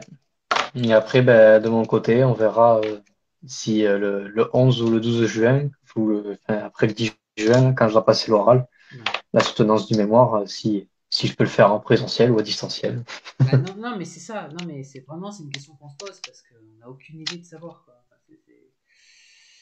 donc bon, voilà. Moi, je sais ce qui est sûr, c'est jusqu'à la mi-avril, pareil, je vais pas pouvoir retourner au travail. Après, tout va dépendre des grèves. S'il y a beaucoup de grèves, ben, je vais pas vraiment y retourner. Sinon, je pourrais un peu y retourner, mais c'est vrai que voilà, c'est compliqué. Bon, après, Mm. comme je l'ai dit, j'ai quelques jours de vacances aussi, hein, donc c'est pas dû uniquement aux grèves hein, que je vais pas au travail. Hein, voilà, c'est pas tout bloqué non plus. Hein. Mais c'est vrai Oui, que oui, bien sûr. voilà, mais c'est vrai que bon, voilà, c'est assez incertain. Bon, l'avenir nous le dira. Bon, et bien Mm. sur ce, et ben, on se souhaite une très bonne fin de soirée et on se retrouve très vite, hein, du coup, hein, pour une prochaine émission. Voilà. Vu que Jason ne pourra plus aller à l'université, il sera plus disponible pour les émissions. Non, mais après, il y a le mémoire à faire, plus il y a du terrain à faire. Voilà. Ouais. Mais bon. Je vais y aller un peu demain déjà. Bon, et ben, voilà. Et ben, comment dire, bon investissement. Et J'ai un peu attendu aussi que le beau temps arrive, là, maintenant que le beau temps ben, t'as arrive. bien raison. Voilà. Voilà. c'est ça, c'est l'essentiel. Bon, eh ben, allez. Merci à toi, Jessie, en tout cas, Oui, ben et merci à toi aussi. merci aux auditeurs aussi, Voilà, qui ont été nombreux ce et soir à nous écouter. Et bonne fin de soirée, bonne nuit à tous.